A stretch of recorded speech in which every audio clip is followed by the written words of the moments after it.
আজ আর্নিয়ার বিয়ে। লাল টুকটুকে বউ সেজে বসে আছে স্টেজে। তার পাশে বসে আছে তার হবু বর ইহান। কাজী বিয়ে পড়ানো শুরু করবে এমন মুহূর্তে একটা ছেলে স্টেজে উঠে আর্নিয়াকে টান দিয়ে দাঁড় করিয়ে ঠোঁটে ঠোঁট ডুবিয়ে দেয়। আকস্মিক এমন অদ্ভুত ঘটনায় সবাই বাকরুদ্ধ হয়ে যায়। ইহান ওদের কাছে আসতে চাইলে কালো ড্রেস পরা একটা ছেলে ইহানকে ধাক্কা দিয়ে নিচে ফেলে দেয়। সম্ভবত ছেলেটি বডিগার্ড। পাশ থেকে আর্নিয়ার বাবা চিৎকার করে বলে, এটা কোন ধরনের অসভ্যতা? এই ছেলে কে তুমি? নিশ্চয়ই আমার শত্রু। আমার মেয়ের বিয়ে ভাঙতে এসেছো। অজ্ঞাত ছেলেটি আর্নিয়ার ঠোঁট ছেড়ে দিয়ে বরের আসনে বসে পড়ে। হাত দিয়ে নিজের ঠোঁট মুছতে মুছতে বলে, শ্বশুর মশাই, এই বয়সে এত হাইপার হওয়া ঠিক না। প্রেশার বেড়ে গেলে স্ট্রোক করবেন। আপনার মেয়ের বিয়ে তো হয়ে গেছে একবার। ইহান নিচ থেকে উঠে রেগে চিৎকার করে বলে, আর্নিয়ার বিয়ে হয়ে গেছে মানে কি? আমি তো আর্নিয়ার হবু বর। আর্নিয়ার নামটা দ্বিতীয়বার উচ্চারণ করবি না।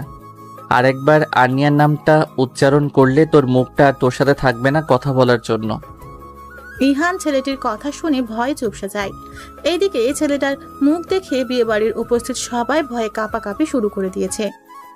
ছেলেটি আদনান আহমেদ স্পর্শক, যার নাম শুনলেই মানুষ ভয়ে কাঁপাকাঁপি শুরু করে দেয়। টপ 10 বিজনেসম্যানদের মাঝে একজন, তার উপর mafia king. Sparshia Ahmed hernia এবার অনার্স সেকেন্ড ইয়ারে পড়ে। বাবা মায়ের একমাত্র সন্তান। অনেকে দৌড়ে বেরিয়ে যাওয়ার চেষ্টা করতেই আরো 20 থেকে 25 জনের মতো লোক ঢুকে। সবাই কালো ড্রেস পরা আর হাতে রিভলভার দেখে সবাই ভয়ে স্থির হয়ে দাঁড়িয়ে যায়। আর্নিয়া এখনো ফ্রিজড হয়ে দাঁড়িয়ে আছে। এখানে কি হচ্ছে কিছুই তার বোধগম্য হচ্ছে না। সে এখনো একটা ঘোরের মাঝে আছে। স্পর্শক আর্নিয়ার হাত ধরে টেনে তার কোলে বসিয়ে দেয়। স্পর্শে আর্নিয়ার ঘোর কাটে। স্পর্শকের কাছ থেকে ছাড়া পাবার জন্য আর্নিয়া ছটপট করতে থাকে। আর্নিয়া যত বেশি ছটপট করছে, স্পর্শক তত শক্ত করে চেপে ধরছে আর্নিয়াকে নিজের সাথে।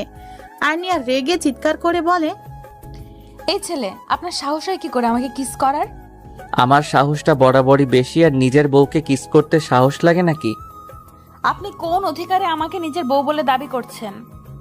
স্বামীর অধিকারে। আপনার সাথে আমার বিয়ে হলো কখন? আমি তো আপনাকে চিনিই না। শ্বশুর মশাই, আপনি এখন আপনার মেয়েকে আমার কথা, আমাদের বিয়ের কথা বলেননি। আচ্ছা যাই হোক, আমি তোমাকে বলছি, আমাদের বিয়ে হয়েছে আজ থেকে 2 বছর আগে, তাই না শ্বশুর মশাই? আপনার কথা আমি কেন বিশ্বাস করব? আপনার কাছে কি প্রমাণ আছে যে আমি আপনার ওয়াইফ? বিশ্বাস করা বা না করা তোমার ব্যাপার। রাকিব, রাকিব। রাকিব বলে ডাকার সাথে সাথে একটা রোগাটের টাইপের ছেলে দৌড়ে আসে। দৌড়ে এসে কিছু কাগজ স্পর্শকের দিকে এগিয়ে দেয়। স্পর্শক কাগজগুলো নিয়ে আর্নিয়ার দিকে এগিয়ে দেয়। এখানে সাইন করো। আমি কিছুতেই সাইন করব না। বাবা, তুমি কিছু বলছো না কেন? দাঁড়াও মামুনি, আমি এখনই পুলিশকে ফোন করছি। শ্বশুর মশাই, পুলিশকে ফোন করার দরকার নাই। পুলিশ বাইরে দাঁড়িয়ে আছে, যান গিয়ে কথা বলে আসুন। হ্যাঁ হ্যাঁ, আমি এখনই যাচ্ছি। শ্বশুর মশাই, তাড়াতাড়ি যান, পুলিশের কাছ থেকে জামাই আদর খেয়ে আসেন। মানে? শ্বশুর মশাই, আপনি অতটা বোকা নন যে আমার সিম্পল কথাটা বুঝতে পারবেন না। আপনি না বুঝলে আমি বুঝিয়ে দিচ্ছি। আমি আর্নিয়ার হাজবেন্ড। আমার সাথে আর্নিয়ার ডিভোর্স হয়নি। আমি জীবিত থাকতে আপনি আর্নিয়ার অন্য একটা ছেলের সাথে বিয়ে দিচ্ছেন, এটা নিশ্চয়ই ভালো কাজ না। আর্নিয়ার বাবা হাত দিয়ে কপালের ঘাম মুছে একবার স্পর্শকের দিকে তাকায়, আরেকবার গার্ডের দিকে তাকায়। শ্বশুর মশাই, ঘামছেন কেন? আপনার গরম লাগছে বুঝি? এই, তোদের আক্কেল বলতে কিছু নাই? আমার শ্বশুর মশাই গরমে কষ্ট করছেন, আর তোরা আহম্মকের মতো দাঁড়িয়ে আছিস। ওনার সেবা কর। যতই হোক, তোদের ম্যামকে এতদিন দেখে রেখেছে। একটা গার্ড চেয়ার নিয়ে এসে আর্নিয়ার বাবাকে টেনে চেয়ারে বসিয়ে দেয়। স্পর্শক কাজী সাহেবকে উদ্দেশ্য করে বলে, বিয়ে পড়ানো শুরু করুন। কাজী ভয়ে থরথর করে কাঁপছে। আপনি আমার কথা শুনতে পাচ্ছেন? বিয়ে পড়ানো শুরু করুন। আমি আপনাকে বিয়ে করব না। কাজী বিয়ে পড়ানো শুরু করে। আপনি বিয়ে পড়ানো বন্ধ করুন। আপনি আমার কথা বুঝতে পারছেন না? আমি আপনাকে বিয়ে করব না। আমি স্পর্শক আর্নিয়ার ঠোঁটে আঙুল রেখে আর্নিয়াকে চুপ করিয়ে দেয়। হুশ, তোমার মুখে আমি অন্য কোনো ছেলের নাম শুনতে চাই না। আজকের পর থেকে আমার নাম ছাড়া আর কারো নাম তুমি নিবা না। আর তুই এখানে দাঁড়িয়ে আছিস কেন? যদি বেঁচে থাকতে চাস তাহলে তোর সব লোকজন নিয়ে এখনই কেটে পড়। ইহান তার লোকজন নিয়ে 1 মিনিটের মাঝে হাপিস হয়ে যায়। কাজী সাহেব, বিয়ে পড়ানো শুরু করুন। না, আপনি বিয়ে পড়ানো শুরু করবেন না। কাজী পড়েছে শাখের করাতে। একজন বলে বিয়ে পড়ানো শুরু করুন, আরেকজন না করছে। আপনারাই ডিসাইড করে বলুন, বিয়ে পড়াবো নাকি পড়াবো না। আর্নিয়া, আমি এক কথা বারবার বলতে পছন্দ করি না। তুমি যদি আমাকে বিয়ে না করো তাহলে গুলি করে তোমার বাবার মাথার খুলি উড়িয়ে দিব। তারপর তোমাকে এখান থেকে তুলে নিয়ে চলে যাব। ভেবে দেখো, বিয়ে না করলেও তোমাকে আমার সাথে থাকতে হবে। মাঝখান থেকে তোমার বাবার প্রাণটা চলে যাবে। নাও, চয়েস ইজ ইয়োর্স। তোমার কাছে মাত্র 2 মিনিট সময় আছে। আমি আপনাকে বিয়ে করব। অবশেষে আর্নিয়া আর স্পর্শকের বিয়ে সম্পূর্ণ হলো। আর্নিয়া, চলো শ্বশুর মশাইয়ের দোয়া নিয়ে আসি। আর্নিয়া মুখ ঘুরিয়ে নেয়। স্পর্শক আর্নিয়ার বাবার কাছে যায়, জড়িয়ে ধরে কানে ফিসফিস করে বলে, আমি জিতে গেলাম শ্বশুর মশাই। আর্নিয়ার বাবাও স্পর্শকের কানে ফিসফিস করে বলে, মাত্র তো খেলা শুরু। এই এহসান খানের সামনে তুমি চুনোপুটি। এহসান খান মনে মনে বলে, তুমি তো নিজেও জানো না আমি হেরে গিয়েও জিতে গেছি। স্পর্শক এহসান খানকে ছেড়ে আর্নিয়ার হাত ধরে বলে, চলো। আমি আপনার সাথে কোথাও যাব না। আমার আগেই বোঝা উচিত ছিল তুমি সোজা কথার মেয়ে না। স্পর্শক আর্নিয়াকে কোলে তুলে নেয়। আর্নিয়া স্পর্শকের বুকে চড় থাপ্পড় দিতে দিতে বলে, আমি আপনার সাথে কোথাও যাব না, আমাকে নামান।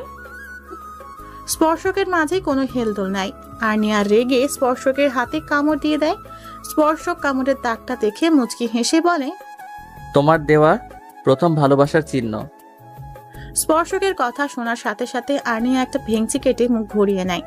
স্পর্শক আর্নিয়াকে গাড়িতে বসিয়ে নিজের ড্রাইভিং সিটে বসে পড়ে। এদিকে আর্নিয়া গাড়ি থেকে বের হওয়ার জন্য আপ্রাণ চেষ্টা করছে, কিন্তু ডোর লক থাকায় বের হতে পারছে না। আর্নিয়া এবার স্পর্শকের হাত ধরে টানাটানি শুরু করে দেয়। স্পর্শক টান দিয়ে আর্নিয়াকে কোলে বসিয়ে ড্রাইভ করতে থাকে। আর্নিয়া স্পর্শকের কোলে বসে বাচ্চাদের মতো হাত পা ছোড়াছুড়ি করতে থাকে। স্পর্শক গাড়িটা রাস্তার এক পাশে দাঁড় করিয়ে আর্নিয়ার ঠোঁটে ঠোঁট মিলিয়ে দেয়। আর্নিয়া স্তব্ধ হয়ে যায়। যখন বুঝতে পারে তার সাথে কি হচ্ছে, তখনই স্পর্শকের চুল ধরে টানাটানি শুরু করে দেয়, কিন্তু স্পর্শককে এক চুলও সরাতে পারেনি। আর্নিয়ার মনে হচ্ছে সে এখনই দম বন্ধ হয়ে মারা যাবে। 5 মিনিট পর স্পর্শক আর্নিয়ার ঠোঁট একটা জুড়ে কামড় দিয়ে আর্নিয়ার ঠোঁট ছেড়ে দেয়। আর্নিয়া ছাড়া পেয়ে জোরে জোরে নিঃশ্বাস ফেলতে থাকে। আর্নিয়া কিছু বলতে যাবে, তার আগে স্পর্শক ঠোঁটে আঙুল রেখে চুপ করিয়ে দেয়। এখন তো শুধু কিস করছি, আর একটা কথা বললে এখানেই বাসরটা সেরে ফেলবো। স্পর্শকের কথা শুনে আর্নিয়া ভয়ে চুপসে যায়। তার এতক্ষণে এতটুকু ধারণা হয়ে গেছে যে এই ছেলের দ্বারা কোনো কিছুই অসম্ভব না। স্পর্শক পাকা হেসে ড্রাইভ করতে শুরু করে। আর্নিয়া ভেঙচি কেটে জানালা দিয়ে রাতের শহর দেখতে ব্যস্ত হয়ে পড়ে। এদিকে স্পর্শক বারবার আর্নিয়ার দিকে আর চোখে তাকাচ্ছে। হঠাৎ স্পর্শক মিউজিক অন করে দিল। গানের প্রতিটা লাইনের সাথে স্পর্শক গলা মিলাচ্ছে। স্পর্শকের গলায় গান আর গরুর ডাকের সাথে আর্নিয়ার কোনো পার্থক্য করতে পারছে না। আর্নিয়ার বিরক্ত হয়ে গানটা অফ করে দেয়। আপনি ভাঙা রেডিও বন্ধ করবেন? কেন করব? আমার বিরক্ত লাগছে। তো আমি কি করব? আর্নিয়া বুঝতে পারছে এই লোকটা 1 নম্বরের খাটতারা, সোজা কথাই কাজ হবে না। আপনি কি আমাকে বিয়ে করে খুশি নন? আমি তো প্রচুর খুশি, তোমাকে বলে বোঝাতে পারবো না। তাহলে এমন ছ্যাঁকামার্কা গান শুনছেন কেন? সত্যি তো এখন আমার রোমান্টিক গান শোনা উচিত। এই একদম আপনি গান গাইবেন না। কেন? আপনি এই ফাটা বাঁশের গলা শুনে আমার কান ঝালাপালা হয়ে যাচ্ছে। তাহলে তো আরো বেশি বেশি করে গাইবো। একবার গিয়ে দেখুন, গলা কেটে ফেলবো। যেমন বাপ তার তেমন মেয়ে। কিছু বললেন? না। আমার জানা মতে আপনার সাথে আমার 2 বছর আগে কোনো বিয়ে টিয়ে হয়নি। তাহলে আপনি মিথ্যা কেন বললেন? তোমার আব্বুর নাম এহসান খান, তাহলে তোমার নাম স্পর্শিয়া আহমেদ আর্নিয়া কেন? তোমার নাম তো স্পর্শিয়া খান আর্নিয়া হওয়া উচিত ছিল। এতে কি প্রমাণিত হয়? আপনার সাথে আমার 2 বছর আগে বিয়ে হয়েছিল? অবশ্যই, আমার নাম আদনান আহমেদ স্পর্শক, আর তোমার নাম স্পর্শিয়া আহমেদ আর্নিয়া। এর থেকে বেশি কিছু আমি বলবো না, বাকিটা খুঁজে বের করার দায়িত্ব তোমার। কথা বলতে বলতে গাড়িটা থামে একটা বিশাল বড় রাজপ্রাসাদের মতো বাড়ির সামনে। বাড়ির চারপাশে ঘেরাও করে দাঁড়িয়ে আছে গার্ডরা। আর্নিয়া বাড়ির দিকে কেমন অদ্ভুতভাবে এক দৃষ্টিতে তাকিয়ে আছে। স্পর্শক আর্নিয়ার তাকিয়ে থাকার মানে বুঝতে পেরে আর্নিয়ার মনোসংযোগ নষ্ট করার জন্য বলে, কেউ একজন আমার বাড়ির দিকে যেভাবে নজর দিচ্ছে, মনে হয় আমার বাড়ি আজকে ঝড় উঠবে। আপনি বলতে চাইছেন আমার নজর খারাপ? হতেই পারে, না ভাবা এত রিস্ক নিয়ে লাভ নেই, আগে থেকে সাবধান হয়ে যাওয়া ভালো। ইউ আর্নিয়ার কথা সম্পূর্ণ না করতে দিয়ে স্পর্শক গাড়ি থেকে নেমে আর্নিয়াকেও নামায়। আর্নিয়াকে নিয়ে বাসার ভিতরে ঢুকে আর্নিয়া সোফায় ধপ করে বসে পড়ে। স্পর্শক আর্নিয়াকে কোলে তুলে নেয়, কোলে করে একটা রুমে নিয়ে যায়। রুমটা ফুল, ক্যান্ডেল আর লাভ শেফের বেলুন দিয়ে খুব সুন্দর করে সাজানো। স্পর্শক আর্নিয়াকে বেডে বসিয়ে দেয়। স্পর্শক আর্নিয়ার দিকে ঝুঁকে পড়তেই আর্নিয়া ভয়ে মাথা পিছিয়ে নেয়। তা দেখে স্পর্শক মুচকি হেসে সরে দাঁড়ায়। জোর করে তো বিয়ে করে নিলেন, এখন কি জোর করে স্বামীর অধিকারটা খাবেন? স্পর্শক বাঁকা হেসে বলে, দেখাতেই পারি, আফটার অল আমি তোমার হাজবেন্ড, তোমার উপর আমার সম্পূর্ণ অধিকার আছে। আপনাদের মতো ছেলেদের কাছ থেকে এর থেকে বেশি কিছু আশা করা যায় না। দাঁড়িয়ে আছেন কেন? আমি তো আপনার সামনেই বসে আছি, মিটিয়ে নিন আপনার। স্পর্শক আর্নিয়ার কথাটা সম্পূর্ণ করতে দেয় না। আজকে প্রথম দিন দেখে কিছু বললাম না, নেক্সট টাইম যেন তোমার মুখে এমন কথা না শুনি। আর হ্যাঁ, যতদিন না তুমি আমাকে নিজের স্বামী বলে মেনে নিচ্ছ, ততদিন পর্যন্ত আমি তোমাকে টাচ করব না। হঠাৎ কিছু ভাঙার শব্দ পেয়ে দুজনেই পিছনে ঘুরে তাকায়। দরজার কাছ থেকে একটা ছায়া সরে যায়। ফ্লোরে ফুলদানি ভাঙা অংশ পড়ে আছে, যা দেখে দুজনেরই মুখে রহস্যময় হাসি ফুটে ওঠে। যাও, ফ্রেশ হয়ে আসো। আমি ফ্রেশ হয়ে কি আপনার মতো খাম্বার শার্ট পরবো? পড়লে পড়তে পারো, আমার কিন্তু কোনো সমস্যা নাই। আর্নিয়া স্পর্শকের দিকে রাগী চোখে তাকায়। দেখে স্পর্শক আমতা আমতা করে বলে, খাবারে অনেক শাড়ি আছে, পরে নিও। স্পর্শক রুম থেকে বের হয়ে যেতেই আর্নিয়া কাউকে ফোন দেয়। তোমার কথা মতো কাজ হয়ে গেছে। আর হ্যাঁ, আমি কল না দিলে তুমি কখনো নিচ থেকে আমাকে কল দিবা না। কিছুক্ষণ পরে স্পর্শক আর্নিয়া রুমে খাবার নিয়ে এসে দেখে রুমে যাচ্ছে তাই অবস্থা। ফ্লোরে পড়ে আছে ভাঙা ফুলদানি, শোপিস, বেডশিট মাটিতে গড়াগড়ি খাচ্ছে। রুমের সাজানো সমস্ত ফুল আর বেলুন ফ্লোরে পড়ে আছে। আর্নিয়া রুমের এক কোণে গুটিসুটি মেরে বসে আছে। এলোমেলো চুল, অগোছালো শাড়ি, এক হাত টুপটুপ করে রক্ত পড়ছে। আর্নিয়া 2 হাত দিয়ে চুল মুঠো করে টানছে। স্পর্শক বুঝতে পারে আজকে ড্রাগস না নেওয়ার ফলে আর্নিয়ার এমন বিহেভ করছে। স্পর্শক ডয়ার থেকে ঘুমের ইনজেকশন বের করে আর্নিয়ার শরীরে পুশ করে দেয়। কিছুক্ষণের মাঝেই আর্নিয়া ঢলে পড়ে স্পর্শকের বুকে। স্পর্শক আর্নিয়াকে কোলে করে বেডে শুইয়ে দেয়। ফার্স্ট এড বক্স এনে আর্নিয়ার হাত ব্যান্ডেজ করে দেয়। স্পর্শকের চোখ থেকে ফোঁটা ফোঁটা অশ্রু গড়িয়ে পড়ছে। স্পর্শক আর্নিয়ার শরীর থেকে সমস্ত গহনা খুলে বেড সাইড টেবিলে রেখে দেয়। আর্নিয়ার হাতের ব্যান্ডেজের উপর স্পর্শক ভালোবাসার পরশ এঁকে দেয়। তোমার কি কোনোদিনও আমার কথা মনে পড়বে না? তুমি আমাকে চিনতে পারছো না? এই মনন যন্ত্রণা যে আমি আর সহ্য করতে পারছি না জান পাখি। তুমি তোমার স্পর্শ কি করে ভুলে গেলে? আর্নিয়ার গায়ে কম্বল টেনে দিয়ে স্পর্শক রুম থেকে বের হয়ে যায়। ছাদের রেলিং এর সাথে ঠেস দিয়ে দাঁড়িয়ে আছে স্পর্শক। স্পর্শকের 2 হাত থেকে রক্ত পড়ছে। স্পর্শকের দৃষ্টি ওই দূর আকাশের দিকে।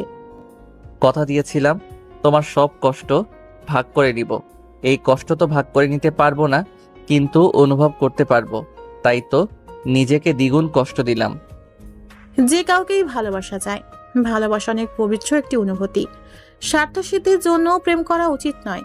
প্রেম হচ্ছে পৃথিবীর মধুরতম সম্পর্ক, যেখানে থাকবে না কোনো চাওয়া পাওয়া, থাকবে না কোনো স্বার্থ, থাকবে শুধুই ভালোবাসা। রাত 2টা বাজে। স্পর্শক এখনো ছাদেই দাঁড়িয়ে আছে। 2 চোখের পাতায় ঘুম নেই। অনেক রাতই এভাবে নির্ঘুম কাটিয়েছে স্পর্শক। রাতের পর রাত জেগে প্রিয়তমার ছবি দেখা, ঘন্টার পর ঘন্টা প্রিয়তমার বাসার নিচে দাঁড়িয়েছিল একটা বার প্রিয়তমাকে দেখার জন্য। এসব ভেবেই একটা দীর্ঘশ্বাস ছাড়ে স্পর্শক। আলতো হাতে কেউ পিছন থেকে তার কোমর জড়িয়ে ধরে। সে জানে এই হাতের মালিক কে। এই স্পর্শ তার বহুদিনের চেনা। এই মেয়েটার নিঃশ্বাসের শব্দই তাকে মেয়েটার উপস্থিতি জানান দিতে পারে। কি ম্যাম, ঘুম ভাঙলো তাহলে? অভিনয় করতে করতে ক্লান্ত আমি। আর মাত্র কয়েকটা দিন অভিনয় করো, তারপরে আমি সব ঠিক করে দিব। আমাদের উপর যে ছেলেটা নজর রাখছিল সেই ছেলেটা কোথায়? স্টোর রুমে আটকে রেখে এসেছি। আমি তোমার উপর রেগে আছি। আমি আবার কি করলাম? আজকে আমাদের বিয়ে হয়েছে, তার মানে আজকে আমাদের বাসর রাত। বাসর রাতে কেউ নতুন বউকে একা রেখে ছাদে দাঁড়িয়ে থাকে? তো আপনার কি বাসর করতে ইচ্ছে করছে? তুমি দিন দিন অসভ্য হয়ে যাচ্ছ। আল্লাহ, এটা কেমন বিচার? নিজে বললে কিছু না, আর আমি বললেই আমি অসভ্য? আনিয়ার চোখ যায় স্পর্শকের হাতের দিকে। হাত দুটো উপরে তুলে স্পর্শককে জিজ্ঞেস করে, তোমার হাত কি করে কাটলো? তেমন কিছু না। স্পর্শক নিজের হাত দুটো পিছনে লুকিয়ে ফেলে। আনিয়া আবার স্পর্শকের হাত দুটো টেনে সামনে আনে। তখনই নজর যায় নিজের হাতের দিকে। আনিয়া বুঝতে পারে স্পর্শক নিজেই নিজের হাত কাটছে। টপ টপ করে আনিয়ার চোখ থেকে পানি পড়ছে। আনিয়া স্পর্শকের হাত দুটোতে অজস্র চুমুতে ভরিয়ে দেয়।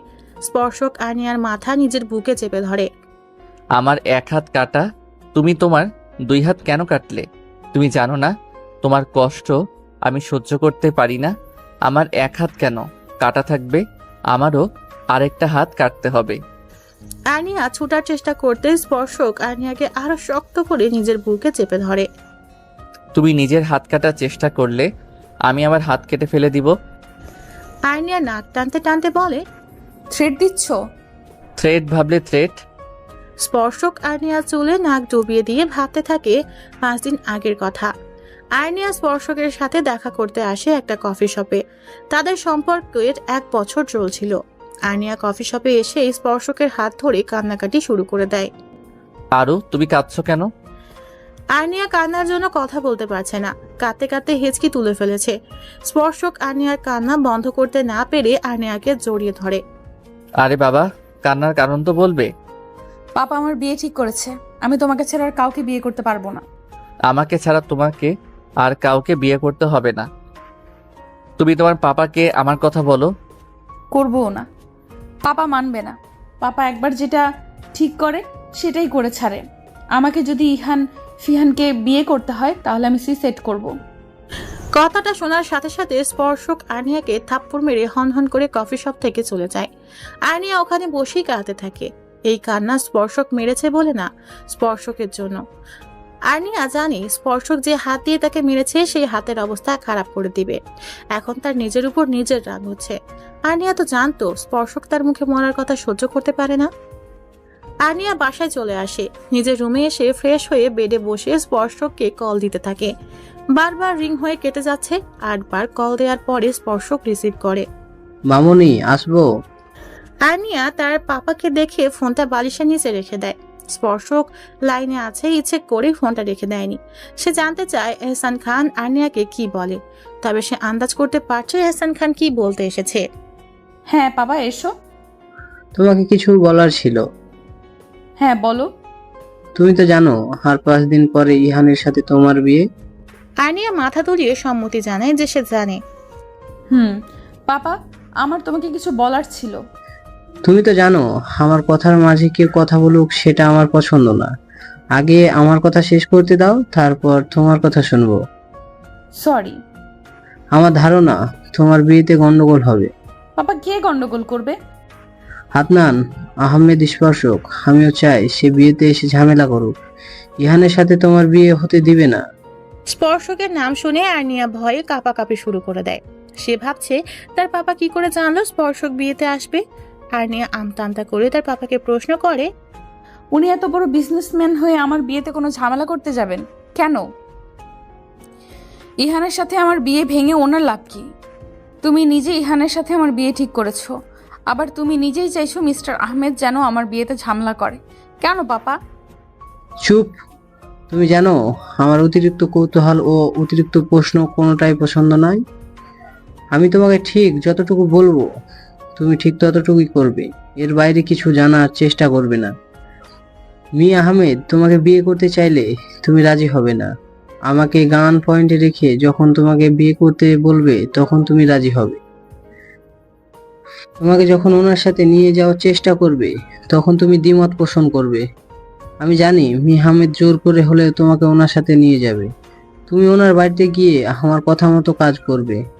কিন্তু পাপা, আমি কোনো কিন্তু কিন্তু শুনতে চাই না। তোমাকে আমার কথা মতো কাজ করতে হবে।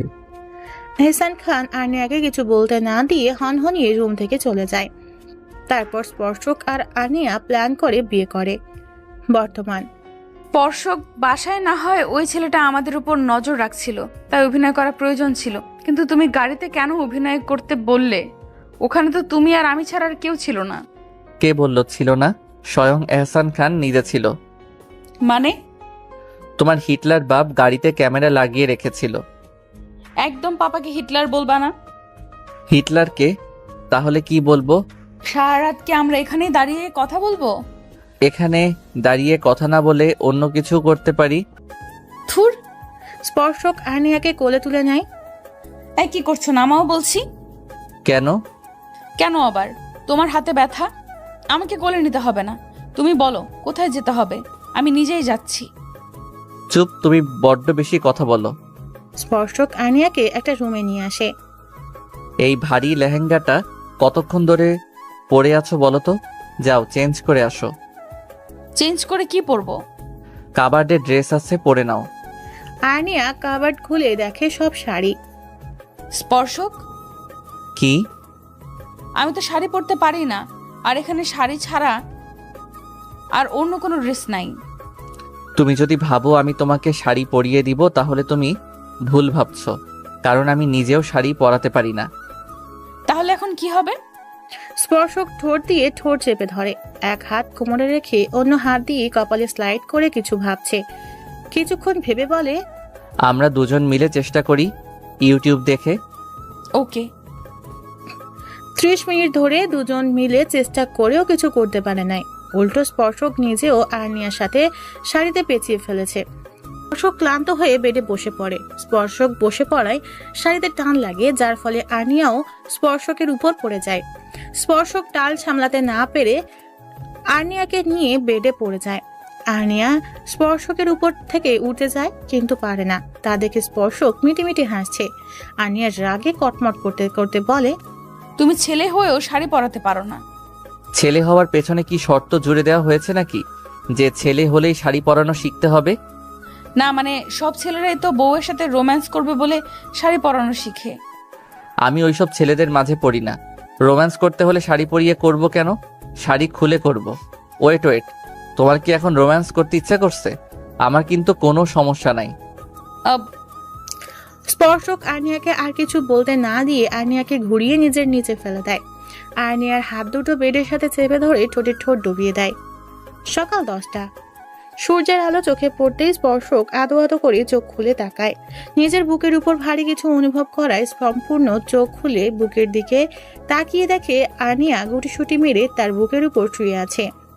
স্পর্শক মুচকি হেসে আর্নিয়াকে জড়িয়ে ধরে বেডে আছোয়া হয়ে বসে। এক হাত দিয়ে আর্নিয়ার কপালে পড়ে থাকা ছোট চুলগুলো সরিয়ে দিয়ে একটা গভীর চুমু খায়। ঘুমের মাঝেই আর্নিয়া কেঁপে ওঠে। স্পর্শক আর্নিয়া ঠোঁটে হাত বুলাতে থাকে। স্পর্শকের ফোন বেজে ওঠে। স্পর্শক তাড়াতাড়ি ফোনটা সাইলেন্ট করে। আর্নিয়া ফোনের শব্দে একটু নড়ে চড়ে আবার স্পর্শকের বুকে মুখ গুজে ঘুমিয়ে পড়ে। স্পর্শক ফোনের স্ক্রিনে তাকায়, যেখানে একটা আননোন নাম্বার ঝলমল করছে। আননোন নাম্বার হলেও স্পর্শক এই নাম্বারটা খুব ভালো করে চেনে।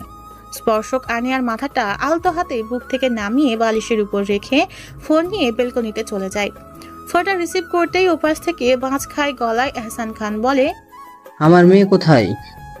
আস্তে চিল্লান, আমার কানের অবস্থা তো খারাপ করে দিচ্ছেন। আর আরু আপনার মেয়ে না, আমার বউ। আনিয়ার সাথে তুমি কি করেছো? আনিয়া আমার ফোন তুলছে না কেন? শ্বশুর মশাই, এটা কেমন প্রশ্ন? শ্বশুর হয়ে কেউ জামাইকে জিজ্ঞেস করে তার মেয়ের সাথে কি করছে? ছি। আর্নিয়া সারা রাত জেগেছিল তো তাই এখন গভীর ঘুমে মগ্ন। এখন আবার এটা জিজ্ঞেস করিলেন না যে কেন আর্নিয়া সারা রাত জেগেছিল? আমাদের মাঝে জামাই শ্বশুরের সম্পর্ক না থাকুক, আপনি আমার গুরুজন তো। বেয়াদব ছেলে। রাগে কটমট করতে করতে এহসান খান ফোন কেটে দেয়। স্পর্শক বাঁকা হেসে বেলকনি থেকে ঘুমন্ত আর্নিয়ার দিকে তাকায়। তুমি যদি ওই লোকটাকে বাবা বলে না ডাকতে তাহলে এতদিনে এহসান খানের কোনো চিহ্ন এই পৃথিবীতে থাকতো না। এইদিকে এহসান খান রাগের আগে কটমট করতে থাকে। যে ছেলেকে স্পর্শক আর আর্নিয়ার উপর নজর রাখতে বলেছিল সেই ছেলেকে ফোন দেয়, কিন্তু ফোন রিং হচ্ছে, কেউ ধরছে না। এহসান খান রেগে ফোন দেয়ালে ছুড়ে মারে। আমি তোদের ছাড়বো না। স্পর্শক শাওয়ার নিতে চলে যায়। প্রায় 30 মিনিটের মতো শাওয়ার নিয়ে ওয়াশরুম থেকে বের হয়ে আসে স্পর্শক। এখনো আর্নিয়া বেঘরে ঘুমোচ্ছে। স্পর্শক এক পলক আর্নিয়ার দিকে তাকিয়ে রুম থেকে বের হয়ে যায়।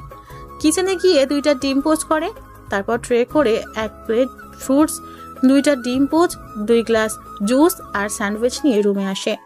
বেডসাইড টেবিলে খাবার ট্রেটা রেখে আর্নিয়ার মাথার পাশে বসে। আর্নিয়ার মাথায় আলতো হাতে হাত বুলিয়ে নিচু স্বরে ডাকে, আরু। আর্নিয়া একটু নড়ে চড়ে স্পর্শকের কোলে মাথা রেখে 2 হাতে কোমর জড়িয়ে পেটে মুখ গুজে দেয়। আর্নিয়া কাছ থেকে আকস্মিক এমন ছোঁয়া পেয়ে স্পর্শক ফ্রিজড হয়ে যায়। নিজেকে সামলে নিয়ে আর্নিয়াকে আবার ডাকে, আরু, আরু, হুম। আরু। দেখো 11টা বেজে গেছে, এখন ঘুম থেকে উঠো। হুম। স্পর্শক আর্নিয়াকে কোলে করে নিয়ে বাথটবে ছেড়ে দেয়। ঠান্ডা পানির স্পর্শ পেয়ে আর্নিয়া লাফিয়ে ওঠে। এটা কি করলে? ঘুম থেকে তুললাম। এইভাবে কেউ ঘুম থেকে তুলে? একটু ভালোবেসে আদর করেও তো ঘুম থেকে তুলতে পারো। আদর করে অনেকক্ষণ ডেকেছি, কিন্তু তুমি শুনো নাই, তাই এই টেকনিক। আর্নিয়া একটা ভেঙচি কাটে। একেবারে শাওয়ার নিয়ে বের হবা। স্পর্শক রুম থেকে আর্নিয়ার ড্রেস দিয়ে যায়। আর্নিয়া শাওয়ার নিয়ে বের হলে দুজন একসাথে ব্রেকফাস্ট করে। ব্রেকফাস্ট শেষ করে আর্নিয়া বেলকনিতে চলে যায়। আর্নিয়ার পিছন পিছন স্পর্শকও বেলকনিতে আসে। বেলকনির সবকিছু আর্নিয়া ছুঁয়ে ছুঁয়ে দেখছে। বেলকনিতে 4 রঙের 4টে গোলাপ ফুল গাছ লাগানো, একটা বেবি ফুল গাছ লাগানো। বেলকনির একপাশে একটা দোলনা আছে। দোলনাটা প্লাস্টিকের লতা পাতা ফুল দিয়ে সুন্দর করে ডেকোরেশন করা। অপর পাশে সোফা রাখা। আর্নিয়া দৌড়ে গিয়ে দোলনায় বসে পড়ে। স্পর্শকও আর্নিয়ার পাশে বসে পড়ে। স্পর্শক বসতেই আর্নিয়া দাঁড়িয়ে পড়ে। কি হলো? আর্নিয়া কিছু না বলে দৌড়ে রুমে চলে যায়। কিছুক্ষণ পরে হাতে গিটার নিয়ে এসে স্পর্শকের কোলে বসে পড়ে। আর্নিয়ার হাতে গিটার দেখে স্পর্শক অবাক হয়ে যায়। তুমি গিটার কোথায় পেলে? স্টোর রুমে। স্টোর রুমে কেন গিয়েছিলে? স্পর্শক ধমক দেওয়ায় আর্নিয়া কাঁদো কাঁদো গলায় বলে, তুমি আমাকে বকা দিলে থাকবো না আমি তোমার কাছে। আজকে পাপার কাছে চলে যাব। এই বাড়ির বাইরে 1 পা দিয়ে দেখো, পা ভেঙে ঘরে বসিয়ে রাখবো। আর্নিয়া স্পর্শকের কোল থেকে উঠতে গেলে স্পর্শক 2 হাতে আর্নিয়ার কোমর জড়িয়ে ধরে। আর্নিয়া কোল থেকে নামার জন্য ছটপট করতে থাকে। আরেকবার নড়াচড়া করলে থাপড়াইয়া দাঁত ফালাইয়া দিব। কি হয়েছে, কাঁদছো কেন? তুমি আমাকে থাপ্পড় মারবে? বুঝছি, এখন আর আমাকে ভালো লাগে না। আমি তো পুরনো হয়ে গেছি। নতুন কাউকে পেয়ে গেছো, এই জন্য এখন আর আমাকে ভালো লাগে না। শুরু হয়ে গেছে বাংলা সিরিয়ালের ড্রামা। আচ্ছা সরি বাবু, আর বলবো না। এখন আর কান্না করো না। একসেপ্ট হবে না। কি করতে হবে? গান গাইতে হবে। ইম্পসিবল। তোমাকে গান গাইতেই হবে। তুমি যদি গান না গাও তাহলে আমি পাপার কাছে চলে যাব। তুমি তো ভালো করেই জানো আমি কতটা জেদি। একবার যেটা ঠিক করি সেটা করেই ছাড়ি। বোঝার চেষ্টা করো, আমি গান পারি না। সাফাত ভাইয়া বলছে তুমি অনেক সুন্দর গান পারো। আমি 1 থেকে 3 পর্যন্ত গুনবো। তুমি যদি গান না গাও আমি এখান থেকে ঝাঁপ দিব। 1 2 3। আর্নিয়ার চোখের সামনে আবছা আবছা কিছু দৃশ্য ভেসে ওঠে। আর্নিয়া 2 হাত দিয়ে মাথা চেপে ধরে তীব্র যন্ত্রণায় তার মাথা ফেটে যাচ্ছে। হঠাৎ সেন্সলেস হয়ে পড়ে যায় ফ্লোরে। কিছু পড়ার শব্দ শুনে স্পর্শক পিছনে ফিরে তাকায়। পিছন তাকিয়ে দেখে আর্নিয়া ফ্লোরে পড়ে আছে। এটা দেখে স্পর্শকের দুনিয়া থমকে যায়। স্পর্শক হাঁটু গেড়ে ফ্লোরে বসে পড়ে। আর্নিয়ার মাথাটা নিজের কোলে তুলে নেয়। গালে হালকা চাপড় দিতে দিতে বলে, আরু, এই আরু চোখ খুলো। আরু, আরু। স্পর্শক আর্নিয়াকে কোলে তুলে বেডে এনে শুয়ে দেয়। গ্লাস থেকে পানি নিয়ে চোখে মুখে ছিটিয়ে দেয়। তবু আর্নিয়া সেন্স আসে না। স্পর্শক ডক্টরকে ফোন দেয়। কিছুক্ষণের মাঝে ডক্টর চলে আসে। ডক্টর, আমার আরু ঠিক হয়ে যাবে তো? মিস্টার আহমেদ, আমাকে দেখতে তো দিবেন। ডক্টর আর্নিয়াকে দেখে স্পর্শককে উদ্দেশ্য করে বলে, মিস্টার আহমেদ, চিন্তার কোনো কারণ নেই। মিসেস আহমেদের সবকিছুই নর্মাল আছে। অতিরিক্ত স্ট্রেস নিতে না পেরেই উনি সেন্সলেস হয়ে গেছেন। আমি একটা ইঞ্জেকশন দিয়ে গেলাম, কয়েক ঘন্টার মাঝেই ওনার জ্ঞান ফিরে আসবে।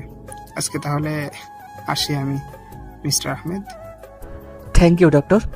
ডক্টর চলে যায়। স্পর্শক আর্নিয়ার হাত ধরে ফ্লোরে বসে পড়ে। ভালো করে খেয়াল করে দেখে আর্নিয়ার কপালের কাছে অনেকটা ফুলে গেছে।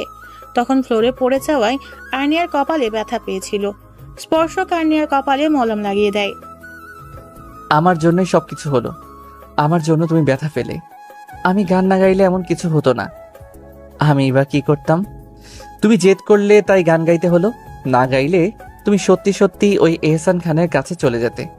আমি চেয়েও তোমাকে আটকাতে পারতাম না। ওই বাড়িতে গেলে তোমার লাইফ রিস্ক হয়ে যেত, কারণ এহসান খান তোমাকে ব্যবহার করে আমার ক্ষতি করার চেষ্টা করত। স্পর্শক আর্নিয়ার শরীরে কম্বল টেনে দিয়ে চলে যায়। স্পর্শক রুম থেকে বের হয়ে কাউকে একটা ফোন দেয়। এহসান খানের সমস্ত কালো ব্যবসার ইনফরমেশন আমার চাই আজকের মাঝেই। Got it? Yes sir. স্পর্শক ড্রয়িং রুমের সোফায় বসে ল্যাপটপে অফিসের কাজ করছিল। তখন উপর থেকে জিনিস ভাঙার শব্দ শুনে দৌড়ে উপরে যায়। শব্দটা আর্নিয়ার রুম থেকেই আসছে। স্পর্শক দৌড়ে আর্নিয়ার রুমে যায়। আর্নিয়া পাগলের মতো বিহেভ করছে, ভাঙচুর করছে। স্পর্শক তাকিয়ে দেখে রুমের অবস্থা করুণ। আর্নিয়া একবার নিজের মাথার চুল ধরে টানছে তো আরেকবার রুমের জিনিসপত্র ভাঙছে। আর্নিয়া নিজের শরীরে নিজেই খামচে দিচ্ছে। হোয়াট হ্যাপেন্ড আরু? নিজেকে পাগল পাগল মনে হচ্ছে। তীব্র যন্ত্রণায় মাথা ফেটে যাচ্ছে। স্পর্শক, আমি কি করব? আমার এমন কেন হচ্ছে? মনে হচ্ছে আমি মরে গেলে এই তীব্র যন্ত্রণা মুক্তি পেয়ে যাব। স্পর্শক আর্নিয়াকে জড়িয়ে ধরে। চুপ করো, এসব কথা একদম বলবে না। স্পর্শক, আমি এই যন্ত্রণা সহ্য করতে পারছি না। আমি এই যন্ত্রণা থেকে মুক্তি চাই। আর্নিয়া স্পর্শকের হাতে খামচে ধরে। আর্নিয়ার হাতের নখ বড় বড় হওয়ায় স্পর্শকের হাতে নখ ঢুকে যায়।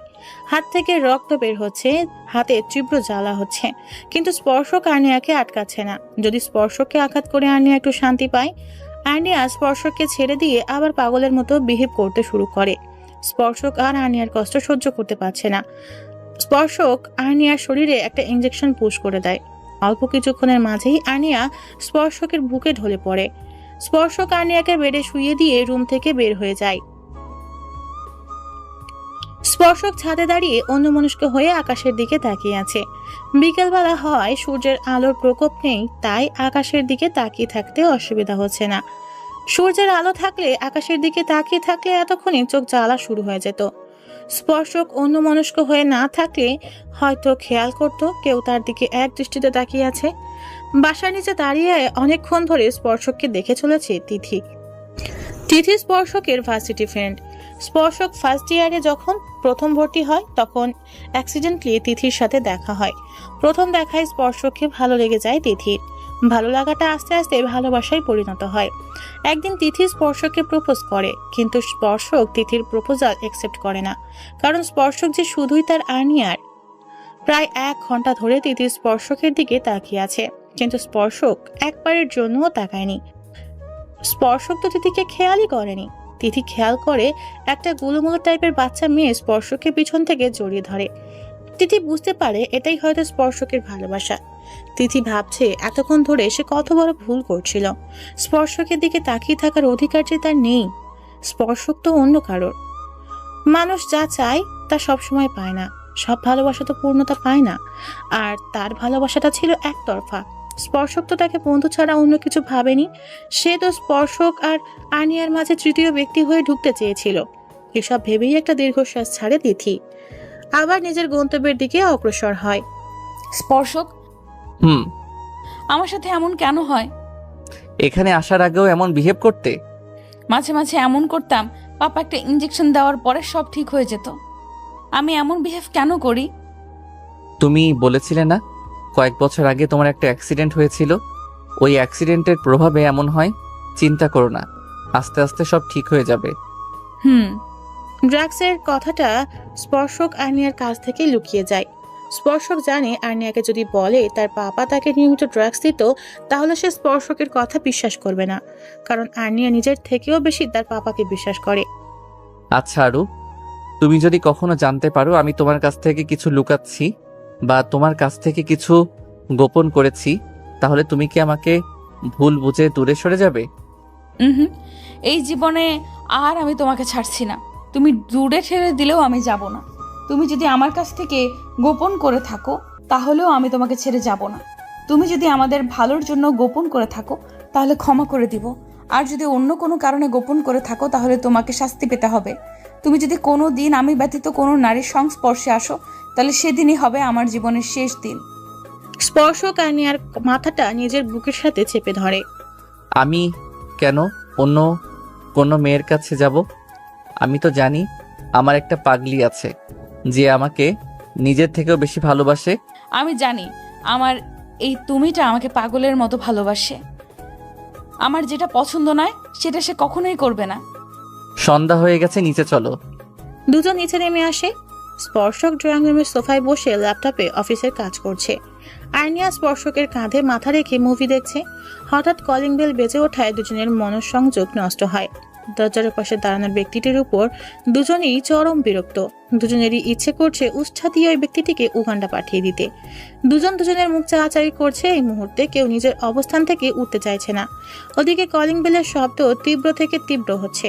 ওই পাশের ব্যক্তিটা যেন 1 মিনিট অপেক্ষা করতে পারছে না। আর্নিয়া স্পর্শককে উদ্দেশ্য করে বলে, কে এসেছে বলো তো? আমি কি করে জানবো? তোমার বাসা তুমি জানবে না তো কে পাশের বাসার সখিনা জানবে? এই সকিনাটা আবার কে? আরে ম্যাম, আমাদের বাসার আশেপাশে কোনো বাসা নেই, তাই কোনো সকিনা ফকিনা থাকার চান্স নাই। এত লেকচার না দিয়ে দরজা খুলে দেখো কে এসেছে। আমি পারবো না, তুমি যাও। আমিও পারবো না। স্পর্শক করুণভাবে বলে, প্লিজ জানেমান, তুমি যাও না। যদি ওই পাশের ব্যক্তিটা কোনো মেয়ে হয় তাহলে দেখবা আমাকে ফট করে জড়িয়ে ধরবে। তুমি কি চাও আমাকে অন্য কেউ জড়িয়ে ধরুক? একদমই না। স্পর্শকের প্ল্যান কাজে দিয়েছে। আর্নিয়া উঠে গিয়ে দরজা খুলে দেয়। আর্নিয়া দরজা খুলে দেখতে পায় একটা মাত্রাতিরিক্ত ফর্সা মেয়ে দাঁড়িয়ে আছে। মেয়েটার মাঝে কোনো খুঁত নেই যে কেউ প্রথম দেখাতে প্রেমে পড়ে যাবে। এই মুহূর্তে আর্নিয়াও মেয়েটাকে দেখে একটা বড় সড়ো ক্রাশ খাইছে। পর মুহূর্তে এটা ভেবেই তার ভ্রু কুঁচকে আসে, এই মেয়েটা এখানে কি করছে? এতক্ষণ লাগে দরজা খুলতে? মেয়েটা এভাবে কথা বলায় আর্নিয়া রেগে যায়। এখন পর্যন্ত কেউ তার সাথে উচ্চ স্বরে কথা বলেনি, আর এই মেয়ে তাকে ধমক দিচ্ছে। আর্নিয়া রেগে কিছু বলতে যাবে তার আগে মেয়েটি তাকে পাশ কাটিয়ে চলে যায়। এটা দেখে আর্নিয়া আরো রেগে যায়। মেয়েটি স্পর্শকের কাছে যায়। আর্নিয়া স্পর্শক আর মেয়েটির উপর তীক্ষ্ণ দৃষ্টি নিক্ষেপ করে। মেয়েটি স্পর্শককে জড়িয়ে ধরতে গেলে ফট করে স্পর্শক সরে যায়। আমি এসেছি তা দেখে তুই খুশি হসনি? তুই আমার বাসায় আমার কাছে এসেছিস আর আমি খুশি হইনি, এমন কোনোদিন হয়েছে অনু? অনু নামটি শুনে আর্নিয়া বুঝতে পারে এটা স্পর্শকের ফুফাতো বোন। স্পর্শক তাকে একদিন বলেছিল এই পৃথিবীতে তার 3 জন ব্যক্তি আপন আছে, তার ফুফু, ফুফাতো বোন অনু আর সে, মানে আর্নিয়া। তাহলে এভাবে সরে গেলি কেন? তুই তো জানিস আমার এসব ভালো লাগে না। বাই দ্য ওয়ে, তুই কিন্তু আগের থেকে অনেক বেশি সুন্দর হয়ে গেছিস। স্পর্শকের শেষের কথাটা শুনে আর্নিয়া ভীষণ খেপে যায়। অনু একটু লজ্জা পাওয়ার ভঙ্গিতে বলে, যা, কি যে বলিস। আয়, তোর সাথে একজনের পরিচয় করিয়ে দেই। স্পর্শক আর্নিয়ার কাছে গিয়ে আর্নিয়ার কোমর জড়িয়ে ধরে বলে, meet my wife, Mrs Sparshia Ahmed Arnia. এটাই তোর আরো, যাকে তুই স্পর্শক অনুর দিকে চোখ রাঙিয়ে তাকায়, যা দেখে অনু ভয়ে চুপসে যায়। আর আরু, ও হচ্ছে আমার ফুফাতো বোন অরুণিমা রহমান অনু।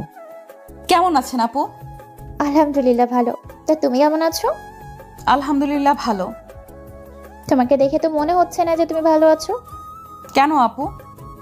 ঘাড়ের কাছে ল্যাব বাইট দেখিয়ে বলে, স্পর্শক তো তোমার অবস্থা একদিনই দানা দানা বানিয়ে দিয়েছে। কথাটা বলেই অনু মিটমিটে হাসতে থাকে। আর্নিয়া লজ্জায় মাথা নিচু করে ফেলে। স্পর্শক মাথা চুলকিয়ে মুচকি হাসে। অনু আর স্পর্শক ছাদে দাঁড়িয়ে কথা বলছে। খুব তাড়াতাড়ি ডিভোর্সের ব্যবস্থা হয়ে যাবে, আর তাড়াতাড়ি ডিভোর্সও হয়ে যাবে। আমি চাই যত দ্রুত সম্ভব ডিভোর্সটা হয়ে যাক। এইভাবে তো আর জীবন চলে না। আর্নিয়া সুস্থ হয়ে যাবার পরপরই আমি ডিভোর্সের ব্যবস্থা করব। হঠাৎই অনু স্পর্শকের হাত চেপে ধরে বলে, ওকে ডিভোর্স দিবে? আমি এমন লুকোচুরি খেলা আর খেলতে পারছি না। দিবে না কেন? যদি দিতে না চাই আমি জোর করে হলেও ডিভোর্স করিয়ে ছাড়বো। আর্নিয়া ওদের কথা শুনে ছাদের দরজার সামনে থমকে দাঁড়িয়ে যায়। চোখ থেকে টপ টপ করে অশ্রু গড়িয়ে পড়ছে। স্পর্শককে ডিভোর্স দিয়ে দিবে? আর্নিয়া আর ওইখানে দাঁড়ায় না। দৌড়ে নিজের রুমে চলে যায়। আর্নিয়া বিছানায় উবু হয়ে শুয়ে বালিশে মুখ গুজে কাঁদছে। আর্নিয়া কাঁদতে কাঁদতে হেঁচকি তুলে ফেলেছে। হঠাৎ করে আর্নিয়ার মাথায় যন্ত্রণা শুরু হয়ে যায়। যন্ত্রণা তীব্র থেকে তীব্র হতে থাকে। ডক্টর বলেছিল কান্নাকাটি আর্নিয়ার ব্রেনের জন্য ক্ষতিকর। আর্নিয়া মাথা চেপে ধরে উঠে বসে ড্রয়ার হাতড়ে নিজের কাঙ্ক্ষিত ঔষধ পেয়ে যায়। ওই ওষুধটার সাথে একটা হাই পাওয়ারই ও ঘুমের ওষুধ খায়। আর্নিয়া বেডে শুয়ে পড়ে, সাথে সাথে ঘুমের কোলে ঢলে পড়ে। 12টার দিকে স্পর্শক রুমে আসে। এসে দেখে আর্নিয়া এলোমেলোভাবে বেডে শুয়ে আছে। স্পর্শক আর্নিয়ার কাছে যায়। আর্নিয়া চোখের কোণে পানি চিকচিক করছে। স্পর্শক নিজের মনে মনে চিন্তা করে, আর্নিয়া কান্না করছিল, কিন্তু কেন? আমার কোনো ব্যবহারে আর্নিয়া কষ্ট পেয়েছে, কিন্তু আর্নিয়াকে তো আমি বকাবকি করি নাই। স্পর্শক ভালো করে খেয়াল করে দেখে বেডসাইড টেবিলের ড্রয়ার খোলা। সে এগিয়ে গিয়ে ড্রয়ারে হাত দিয়ে দেখে ওষুধের পাতা খালি। স্পর্শক বুঝতে পারে আর্নিয়ার আবার মাথা যন্ত্রণা করছিল। স্পর্শক আর্নিয়াকে ভালোভাবে শুইয়ে দিয়ে গায়ে কম্বল টেনে দেয়। আর্নিয়ার কপালে একটা গভীর চুমু খায়। তারপর কতগুলো ফাইল আর ল্যাপটপ নিয়ে রুম থেকে বের হয়ে যায়। যাওয়ার আগে রুমের লাইটটা অফ করে যায়। রুমে বসে কাজ করলে যদি আর্নিয়ার ঘুমের ডিস্টার্ব হয়, তাই ড্রয়িং রুমে চলে যায় স্পর্শক। খুব সকালে ঘুম ভেঙে যায় আর্নিয়ার। পাশে হাত দিয়ে দেখে স্পর্শক নাই। আর্নিয়া বেড থেকে নেমে এলোমেলো পায়ে ড্রয়িং রুমে যায়। ড্রয়িং রুমের সোফায় জড়সড় হয়ে শুয়ে আছে স্পর্শক। এটা দেখে আর্নিয়ার দুই চোখ ভরে আসছে। আমার সাথে এক রুমে থাকবে না বলে এখানে এসে শুয়েছো। একদিনে আমি তোমার এতটা পর হয়ে গেলাম। আমাকে আর আগের মতো ভালোবাসো না। ও তুমি তো আমাকে কখনো ভালোই বাসোনি। আমাকে সুস্থ করার জন্য আমার সাথে প্রেমের অভিনয় করেছো। তুমি তো জানোই আমাকে সুস্থ করতে এসে তুমি আমাকে আরো অসুস্থ করে দিয়েছো। আমি তো তুমি নামক অসুখে আক্রান্ত হয়ে গেছি। আর্নিয়া কথাগুলো মনে মনে বলে রুম থেকে একটা কম্বল এনে স্পর্শকের গায়ে জড়িয়ে দেয়। স্পর্শকের কপালে কিস করতে গিয়েও থেমে যায় আর্নিয়া। দৌড়ে ওয়াশরুমে গিয়ে শাওয়ারের নিচে বসে পড়ে আর্নিয়া। ফুপিয়ে কেঁদে ওঠে আর্নিয়া। কেন স্পর্শক, কেন আমার অনুভূতি নিয়ে খেললে? আমি তো তোমার কাছে ভালোবাসার দাবি নিয়ে যাইনি, তুমি এসেছিলে। ফিরিয়ে দিলেও বারবার ভালোবাসার দাবি নিয়ে আসতে। বেশ তো ছিলাম একা, কেন আমার জীবনে এলে? আমাকে কেন ভালোবাসা নামক অনুভূতির সাথে পরিচয় করালে? আর্নিয়া হো হো করে কেঁদে দেয়, ডুব দেয় অতীতে। প্রথম যেদিন স্পর্শকের সাথে দেখা হয়েছিল। আর্নিয়া প্রথম দিন কলেজ যাচ্ছে। তার বাসা থেকে কলেজ যেতে সময় লাগে 30 মিনিট। তার কাছে সময়ও ছিল 30 মিনিট, তাই সে তাড়াতাড়ি ড্রাইভ করতে থাকে। সে কোনোভাবেই প্রথম দিন লেট করতে চায় না। রাস্তায় তার গাড়ি নষ্ট হয়ে যায়। আর্নিয়া গাড়ি থেকে নেমে রাস্তার পাশে দাঁড়ায় রিক্সার জন্য, কিন্তু কোনো রিক্সার নামগন্ধও নেই। তাই আর্নিয়া সিদ্ধান্ত নেয় সে হেঁটেই কলেজে যাবে। এখান থেকে কলেজ বেশি দূরে না, হেঁটে গেলে 8 মিনিট সময় লাগে। আনমনে হাঁটতে হাঁটতে কখন যে সে ফুটপাত থেকে রাস্তায় চলে এসেছে সেদিকে তার কোনো খেয়াল নেই। হঠাৎ করে একটা গাড়ি এসে তাকে পিছন থেকে ধাক্কা দিয়ে ফেলে দেয়। গাড়িটা আসতে আসায় এত বেশি ব্যথা পায়নি। হাতে পায়ে সামান্য ছিলে গেছে আর পা মুচকে গেছে। আর্নিয়া পায়ে হাত দিয়ে রাস্তায় বসে পড়ে। তখন গাড়ি থেকে নেমে আসে একজন সুদর্শন পুরুষ। উচ্চতা 6 ফুটের উপরে, গায়ের রং উজ্জ্বল শ্যামলা, ডার্ক রেড ঠোঁট, চোখের মণিগুলো কুচকুচে কালো, একটু বেশি কালো। নাকের ডগায় একটা কালো কুচকুচে তিল। তিলটা যেন ছেলেটার সৌন্দর্য বহু গুণ বাড়িয়ে দিয়েছে। আর্নিয়া ব্যথা ভুলে ছেলেটার দিকে হা করে তাকিয়ে আছে। ছেলেটার ফর্মাল লুক দেখে আর্নিয়া ক্রাশ খায়। ছেলেটি এসে আর্নিয়ার সামনে হাঁটু মুড়ে বসে। মিস, আপনি কি ব্যথা পেয়েছেন? ব্যথার কথা শুনতেই আর্নিয়ার মনে পড়ে সে অ্যাক্সিডেন্ট করেছে আর ব্যথাও পেয়েছে। ছেলেটাকে দেখে তার সব অনুভূতি কাজ করা বন্ধ করে দিয়েছিল। এবার আর্নিয়া চিৎকার করে কান্না শুরু করে দেয়।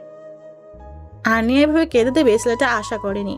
এত বড় মেয়ে যে এভাবে চিৎকার করে কাঁদবে সেটা তার কল্পনারও বাইরে ছিল।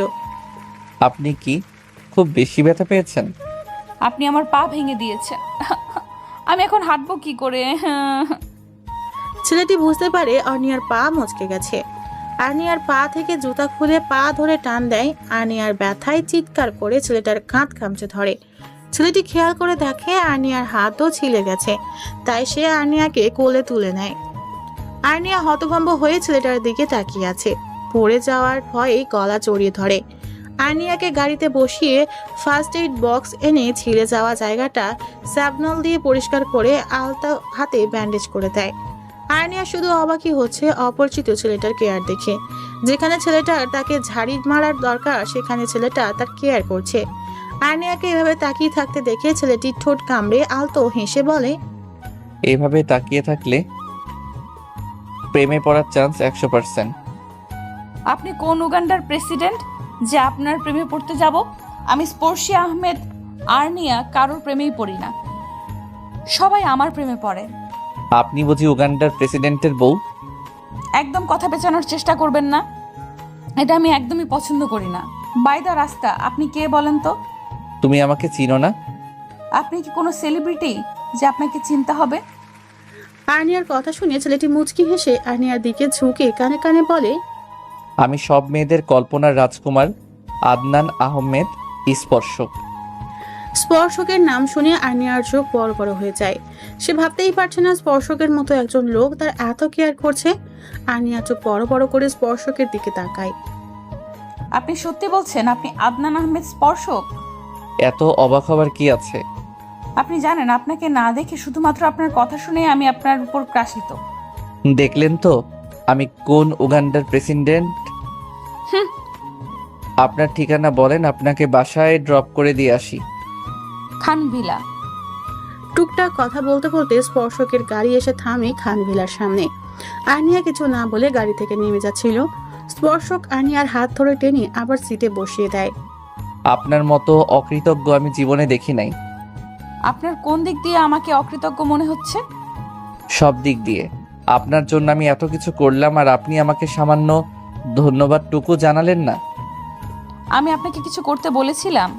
আপনি নিজের ইচ্ছায় করেছেন, তাই মন থেকে আপনার প্রতি কৃতজ্ঞতা আসছে না। মনের বিরুদ্ধে গিয়ে কোনো কিছু করতে নেই। ধন্যবাদ না দিলেন অ্যাটলিস্ট নাম্বারটা তো দিয়ে যান। কেন? আপনি আমার গাড়ির সামনে অ্যাক্সিডেন্ট করলেন, ফোন দিয়ে আপনার খোঁজ খবর নেওয়া তো আমার কর্তব্য, তাই না? আর্নিয়া কিছু না বলে ফোন নাম্বার দিয়ে চলে যায়। আর্নিয়া চলে যাওয়ার দিকে তাকিয়ে স্পর্শক মুচকি হেসে নিজের গন্তব্যে পাড়ি জমায়। স্পর্শক আর আর্নিয়ার মাঝে মাঝে ফোনে টুকটাক কথা হতো। কেটে গেছে কিছুদিন। আস্তে আস্তে তাদের সম্পর্কের গভীরতা বাড়তে থাকে। সদ্য প্রেমে পড়া প্রেমিক প্রেমিকাদের মতো সারা রাত জেগে ফোন আলাপ, ঘোরাঘুরি করা, সব মিলিয়ে তাদের দিন ভালোই কাটতে থাকে।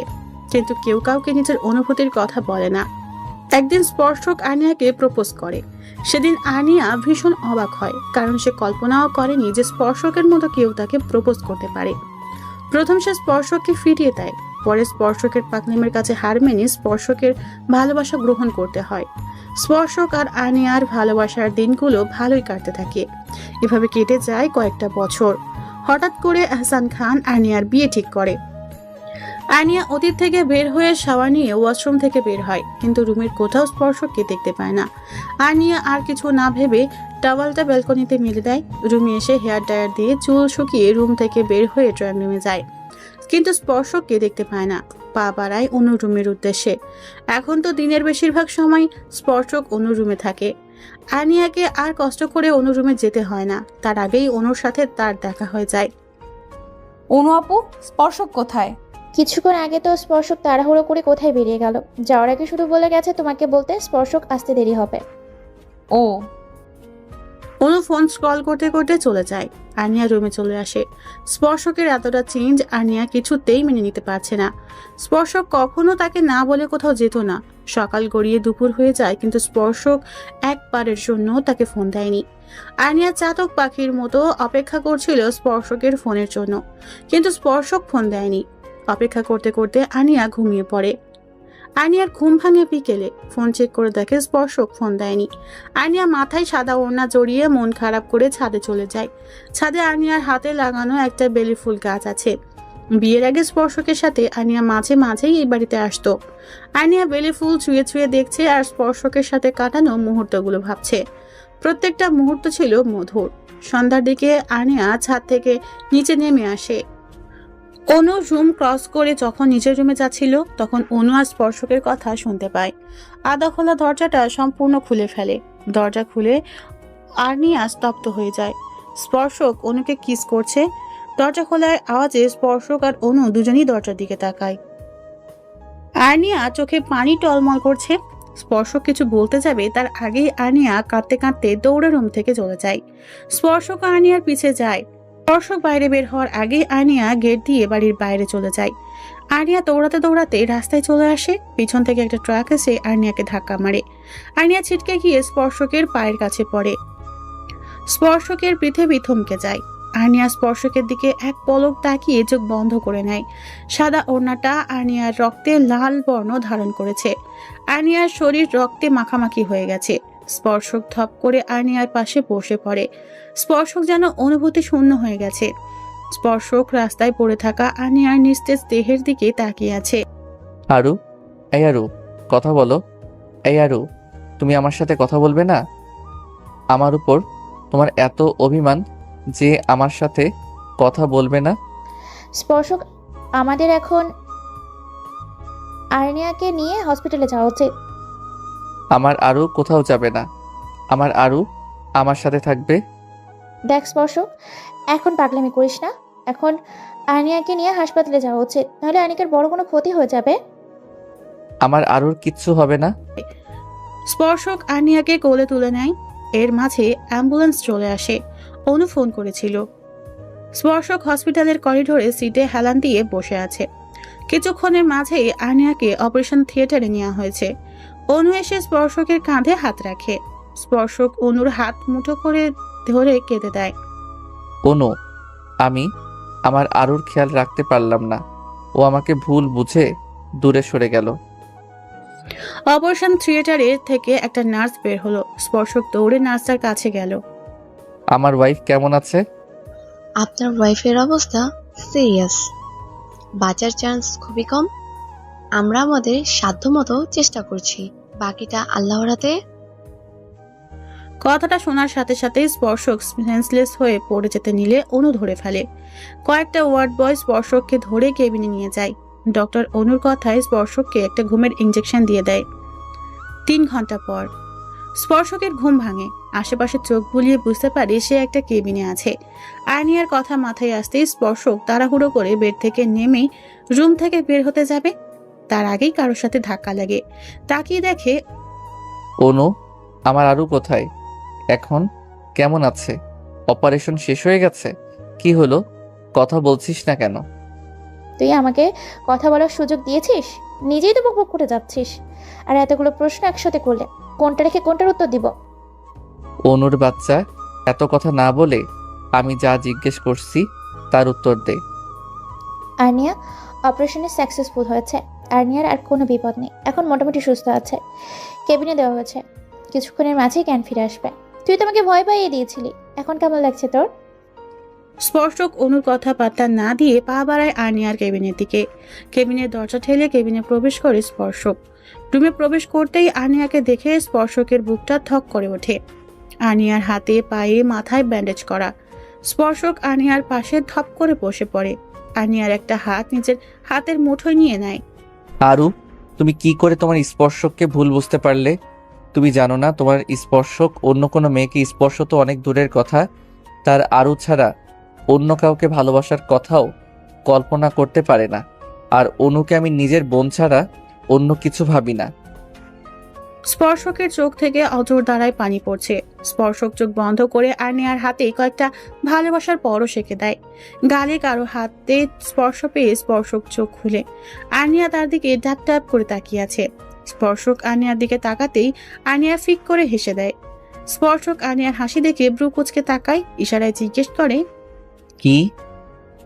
কাঁদলে তোমাকে বাচ্চাদের মতো লাগে। কথাটা বলতে আর্নিয়া আবার হেসে দেয়। স্পর্শক বুঝতে পারে আর্নিয়ার হাসতে ভীষণ কষ্ট হচ্ছে, তবু তাকে হাসানোর জন্য হাসছে। স্পর্শক আর্নিয়ার হাতটাকে আরো শক্ত করে মুঠোয় নিয়ে নেয়। আরু, তুমি আমাকে ক্ষমা করে দিও, আজকে আমার জন্য তোমার এই অবস্থা। ছি ছি স্পর্শক, তুমি আমার কাছে ক্ষমা চাইছো কেন? ভুল তো আমি করেছি, ক্ষমা তো আমার চাওয়া উচিত। তুমি আমাকে ক্ষমা করে দাও। আমি তোমাকে আর অনু আপুকে জড়িয়ে কী সব ভাবছিলাম। আমার বোঝা উচিত ছিল আমার স্পর্শক আমাকে ছাড়া আর কাউকে ভালোবাসতে পারে না। এইসব কথা বাদ দাও, এখন বলো তুমি কি খাবে? তোমাকে, মানে চকলেট, আইসক্রিম আর ফুচকা খাবো। স্পর্শক আনিয়ার মুখের এসব খাবারের নাম শুনে চোখ বড় বড় করে তাকায়। সে তো জানতো এই আরু এসব পছন্দ করে না, যে করতো সে তো হারিয়ে গেছে, আর কোনো দিন ফিরে পাবে নাকি তা জানে না স্পর্শক। আমার মামুনিটা কেমন আছে? থমথমে পুরুষালী কণ্ঠ শুনে দুজনেই বাঁকা চোখে দরজার দিকে তাকায়। এহসান খানকে দেখেই আনিয়ার চোখে ধপ করে আগুন জ্বলে ওঠে। এহসান খান ভিতরে আসতে চাইলে বাধা দেয় আনিয়া। তুমি এক পাও কেবিনের ভেতরে রাখবে না। কেন মামুনি? বলতে বলতে কয়েক পা এগিয়ে আসে এহসান খান। আনিয়া স্পর্শককে উদ্দেশ্য করে বলে, এই স্পর্শক, এই লোকটাকে চলে যেতে বলো। আমি এই লোকটাকে সহ্য করতে পারছি না। স্পর্শক এহসান খানকে চলে যেতে কি বলবে?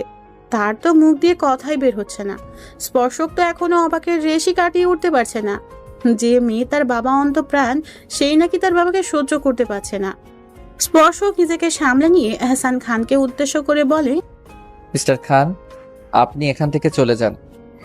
না, আমি আমার মেয়ের সাথে কথা না বলে যাব না। আমি জানি আমার আরু সোনার আমার উপর অভিমান করেছে, তাই আমার সাথে কথা বলতে চাইছে না। আরু মামুনি, পাপার সাথে এত অভিমান করলে চলে? তুমি যে আমার সাথে এমন ব্যবহার করছো, তাতে আমি ভীষণ কষ্ট পেয়েছি।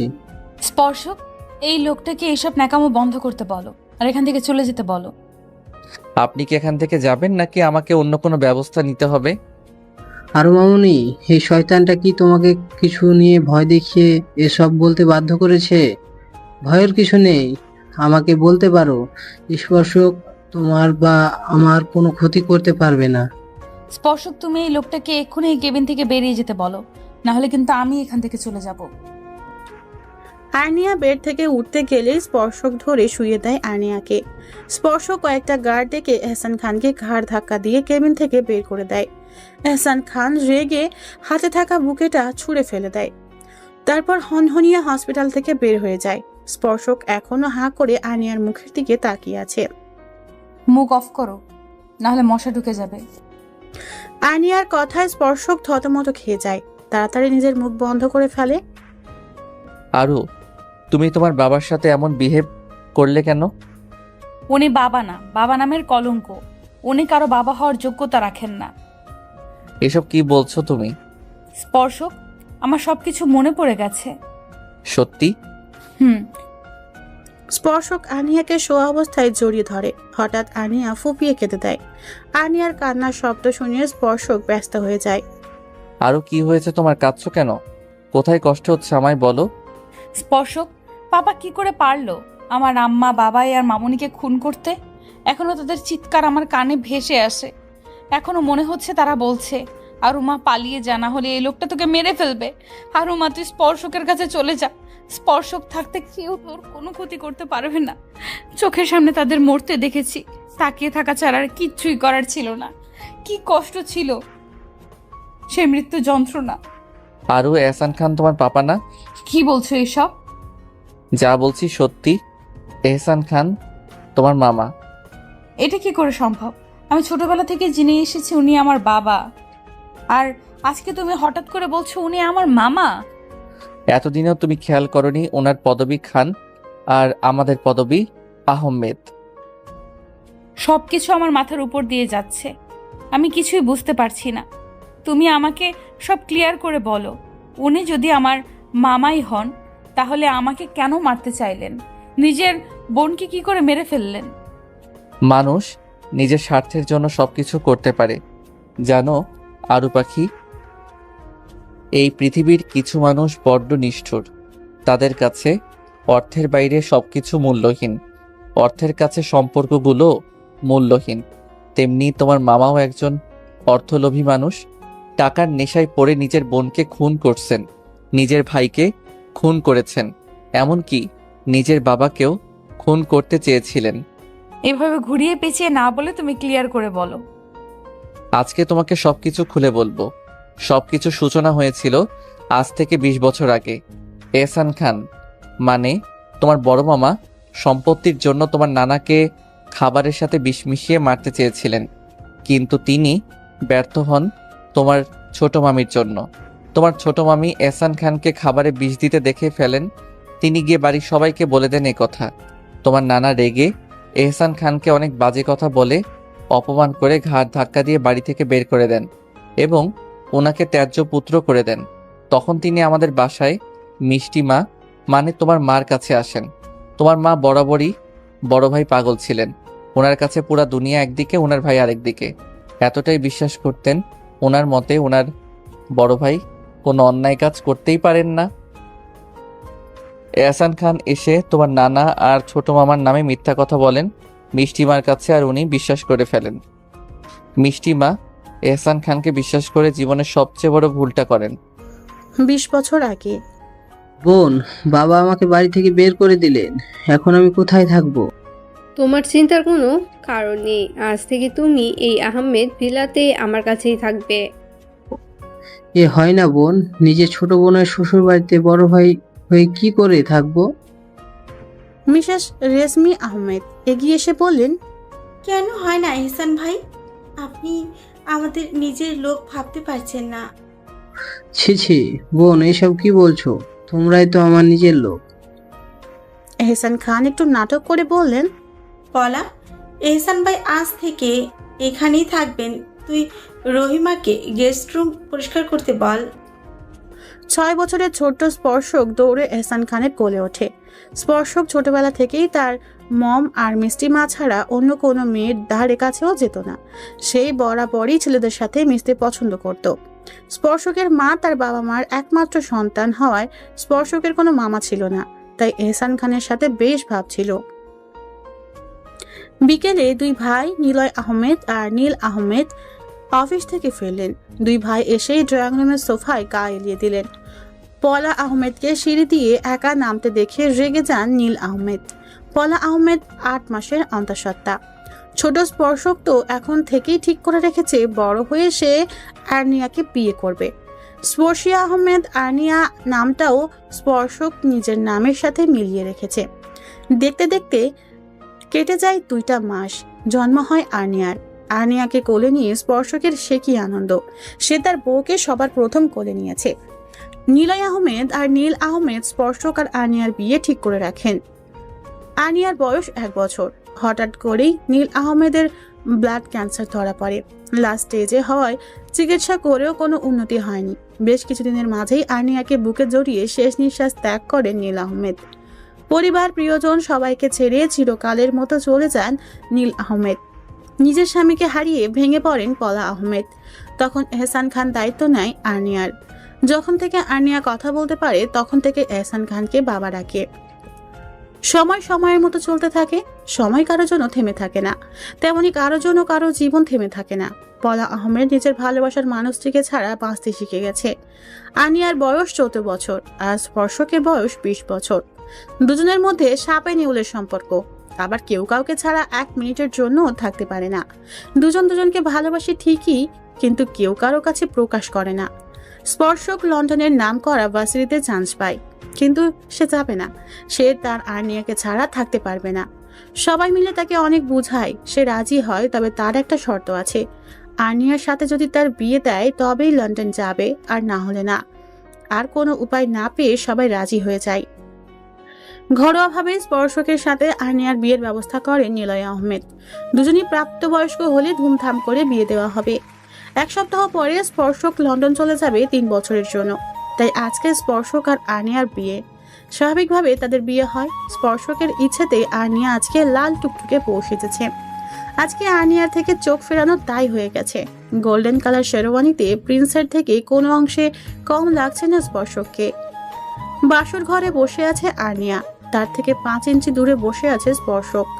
এক ধানে তাকিয়ে আছে আর্নিয়ার দিকে। আর্নিয়া পরনে নীল শাড়ি, যেটা স্পর্শক নিজ হাতে পরিয়ে দিয়েছে আর্নিয়াকে। কেটে যায় 1টা সপ্তাহ। আজকে স্পর্শক 3 বছরের জন্য চলে যাবে লন্ডনে। স্পর্শকের যাওয়ার সময় হলে স্পর্শককে জড়িয়ে ধরে আর্নিয়ার সে কি কান্না! কিছুতেই স্পর্শকে ছাড়তে চাইছে না। এহসান খান অনেক কষ্টে আর্নিয়াকে আটকে রাখে। 3 বছর পর আজকে আহমেদ ভিলায় খুশির সীমা নেই, কারণ 3 বছর পর বাড়ির ছেলে বাড়ি ফিরে আসছে। নতুন রূপে সেজেছে আহমেদ ভিলা। 3 দিন পর খুব ধুমধাম করে স্পর্শক আর আর্নিয়ার বিয়ে দিবে নিলয় আহমেদ। আর্নিয়া আজকে খুব সুন্দর করে সেজেছে। লাল পাড়ের সাদা শাড়ি পরেছে। স্পর্শকের ইচ্ছে ছিল সে তার পিচি বউকে লাল পাড়ের সাদা শাড়ি নিজ হাতে পরিয়ে দিবে। নিজ হাতে পায়ে আলতা দিয়ে চোখ ঘন কালো কাজল, ঠোঁটে লাল লিপস্টিক, খোলা চুলের সাদা গোলাপ ফুলে গুজে দিবে। আর্নিয়া স্পর্শকের মনের মতো করে সেজেছে। স্পর্শক তাকে এয়ারপোর্টে এমন সাজে দেখে চমকে যায়, কিন্তু আফসোস স্পর্শক নিজের হাতে আর্নিয়াকে সাজাতে পারেনি। আর্নিয়া ড্রয়িং রুমে আসে। আর্নিয়াকে দেখে তার মা জিজ্ঞেস করে, কিরে তুই এভাবে সেজেছিস কেন, আর গ্রামের মেয়েদের মতন শাড়ি পরেছিস কেন? আর্নিয়া কি বলবে ভেবে পাচ্ছে না। সে তো আর তার মাকে বলতে পারবে না স্পর্শকের মনের মতো করে নিজেকে সাজিয়ে তুলেছে। আর্নিয়া আমতা আমতা করে কিছু বলতে যাবে, তখনই স্পর্শকের মা মুচকি হেসে আর্নিয়ার মায়ের কাঁধে হাত রেখে বলে, বলা, দেখেছিস আমাদের মেয়েটা কত বড় হয়ে গেছে, নিজের স্বামীর মনের মতো করে নিজেকে সাজিয়ে তুলেছে। স্পর্শকের মায়ের কথা শুনে আর্নিয়া লজ্জায় মাথা নামিয়ে ফেলে। আর্নিয়া আমতা আমতা করে বলে, আমি গাড়িতে বসছি, তোমরা এসো, এয়ারপোর্টে যাওয়ার সময় হয়ে গেছে। কথাটা বলে আর্নিয়া দৌড়ে চলে যায় এয়ারপোর্ট। স্পর্শক দাঁড়িয়ে আছে আর্নিয়ার সামনে। 3 বছর পর দুজন দুজনকে দেখছে। এই 3 বছর স্পর্শক ইচ্ছে করেই আর্নিয়ার সাথে কথা বলেনি বলে ভুল হবে, বলেছে মাসে 1 থেকে 2 বার, তাও 2 থেকে 3 মিনিট। স্পর্শক চায়নি আর্নিয়া আবেগে ভেসে গিয়ে নিজের পড়াশোনার ক্ষতি করুক। 3 বছর আগের আর্নিয়া হলে এতক্ষণে স্পর্শকের বুকে ঝাঁপিয়ে পড়তো, কেঁদে কেঁদে স্পর্শকের বুক ভাসিয়ে দিত, হাজার অভিযোগ তুলে ধরতো স্পর্শকের সামনে, অভিমানে গাল ফুলিয়ে রাখতো। 3 বছর পরের আর্নিয়া যে ম্যাচিওর হয়ে গেছে, স্পর্শক ভাবছে তার পিচ্ছি বউটা বড় হয়ে গেছে। আর্নিয়া স্পর্শকের সাথে কথা বলেনি, স্পর্শকও আর্নিয়ার সাথে কথা বলেনি। সবার সামনে কথা বলতে দুজনেরই অস্বস্তি হচ্ছে। সবাই ডিনার করছে আর আর্নিয়া রুমে বসে আছে। আর্নিয়া রাতে 1 গ্লাস দুধ ছাড়া আর কিছু খায় না। স্পর্শকে সবাই রীতিমতো জামাই আদর করছে। বেচারা স্পর্শক ফেসে গেছে, কাউকে কিছু বলতে পারছে না। এতদিন পর বাড়ির ছেলে বাড়ি ফিরেছে, এতটুকু করা স্বাভাবিক। 1 ঘন্টা পরে সবার কাছ থেকে ছাড়া পেল স্পর্শক। ড্রয়িং রুমে থেকে পা বাড়ালো নিজের রুমের উদ্দেশ্যে। রুমের সামনে গিয়ে দরজা ধাক্কা দিতেই খুলে যায়। দরজা ভিতর থেকে লক ছিল না, শুধু চাপানো ছিল। রুম দেখে স্পর্শক অবাক হয়ে যায়, কারণ সে রুমটা যেমন রেখে গিয়েছিল ঠিক তেমনই আছে। সামান্যতম পরিবর্তনও রুমটির হয়নি। স্পর্শক রুমের চারপাশে চোখ বোলায়, কিন্তু আর্নিয়াকে কোথাও দেখতে পায় না। হঠাৎ তার মনে হলো আর্নিয়া তো ঘুমানোর আগে ছাদে যাওয়ার অভ্যাস আছে। স্পর্শক কাউকে একটা ফোন করে মুচকি হেসে ছাদের দিকে চলে যায়। ছাদে দরজার কাছে স্পর্শক দাঁড়িয়ে যায়। স্পর্শক ভেবে পাচ্ছে না এই ঘুটঘুটে অন্ধকারের মাঝে আর্নিয়া ছাদে কি করছে। স্পর্শক ফোনের ফ্ল্যাশ অন করে পা বাড়ায় সামনের দিকে। স্পর্শকের পা কিছু একটার মাঝে আটকে যায়। পড়তে পড়তে নিজেকে সামলে নেয়। হঠাৎ ছাদ আলোকিত হয়ে যায় আর স্পর্শকের উপর ঝড়ি পড়তে থাকে। সবাই একসাথে চিৎকার করে বলে, হ্যাপি বার্থডে। স্পর্শক ঘড়ির দিকে তাকিয়ে দেখে 12টা বাজে। আজকে যে তার জন্মদিন সেটা স্পর্শকের মনেই ছিল। স্পর্শক আরো বেশি অবাক হয়ে যায় তার ফুফু আর ফুফাতো বোন অনুকে দেখে। অনু এসে স্পর্শককে বলে, কেমন লাগলো সারপ্রাইজ? বলে বোঝাতে পারবো না। সব কিন্তু ভাবির প্ল্যান। ভাবি শব্দটা শুনে স্পর্শকের ভ্রু কুঁচকে আসে। কিছু একটা ভেবে স্পর্শক মাথা চুলকে মুচকি হাসে। সবাই একসাথে স্পর্শকের বার্থডে সেলিব্রেট করে।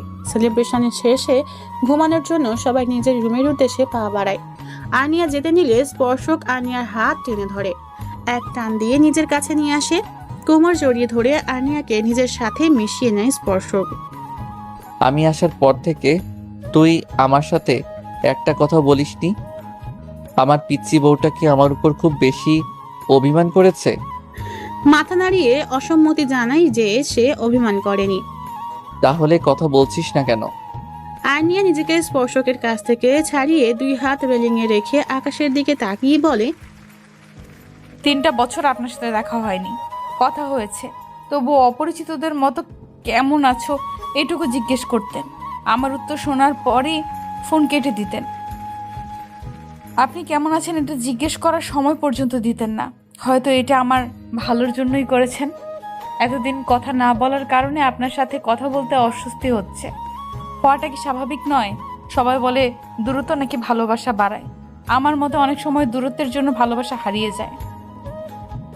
একটা মানুষ যখন অপর পাশের ব্যক্তিটির কাছ থেকে অবহেলা পায়, তখন অন্য কারো কাছ থেকে একটুখানি গুরুত্ব পেলে তার কাছে চলে যায়। আর্নিয়া এটুকু বলে থামে। স্পর্শক ভাবছে তার আর্নিয়া কি অন্য কাউকে ভালোবেসে ফেলেছে? আর্নিয়ার ভালো করতে গিয়ে কি আর্নিয়াকে সারা জীবনের জন্য হারিয়ে ফেললো? কারণ সে তো আর্নিয়াকে কম ইগনোর করেনি। স্পর্শকের মনে এখন নানা প্রশ্ন উকি দিচ্ছে। 3 বছর আগে সে যে আর্নিয়াকে রেখে গিয়েছিল, সে কখনো তাকে আপনি করে বলতো না। আর্নিয়া একটা লম্বা শ্বাস নিয়ে আবার বলতে শুরু করে, আপনার মনে এখন নানা প্রশ্ন উকি দিচ্ছে। এই 3 বছরে আমি কাউকে ভালোবেসে ফেলেছি নাকি? আমি কাউকে ভালোবাসিনি। হয়তো ভালোবেসে ফেলতাম, আমার নামের সাথে মিসেস সিলমোহর যদি না লাগিয়ে দিতেন। এই 3টা বছর প্রত্যেক মুহূর্তে সবাই আমাকে মনে করিয়ে দিয়েছে আমি কারো আমানত। আপনি হয়তো ভাবছেন আমি আপনাকে হুট করে আপনি কেন ডাকছি। আপনাকে কি করে সম্বোধন করব ভেবে পাচ্ছিলাম না। হুট করে মনে হলো আপনি সম্বোধনটাই বেস্ট। স্পর্শক আর্নিয়াকে নিজের দিকে ঘুরিয়ে আর্নিয়ার চুলের ভাঁজে আলতো করে হাত ঢুকিয়ে দেয়। আর্নিয়ার ঠোঁটে নিজের ঠোঁট ছুঁয়ে দেয়। তোমার মুখে আপনি শুনতে ভালো লাগে না? তুমি যখন আমাকে তুমি বলে ডাকো, তখন সেই ডাকটা আমার বুকে গিয়ে লাগে। এতদিন তোমাকে যত অবহেলা করেছি, সব ভালোবাসা দিয়ে পুষিয়ে দিব। তোমাকে আমি এত ভালোবাসবো যে কোনো অভিযোগ করার সুযোগই দিব না।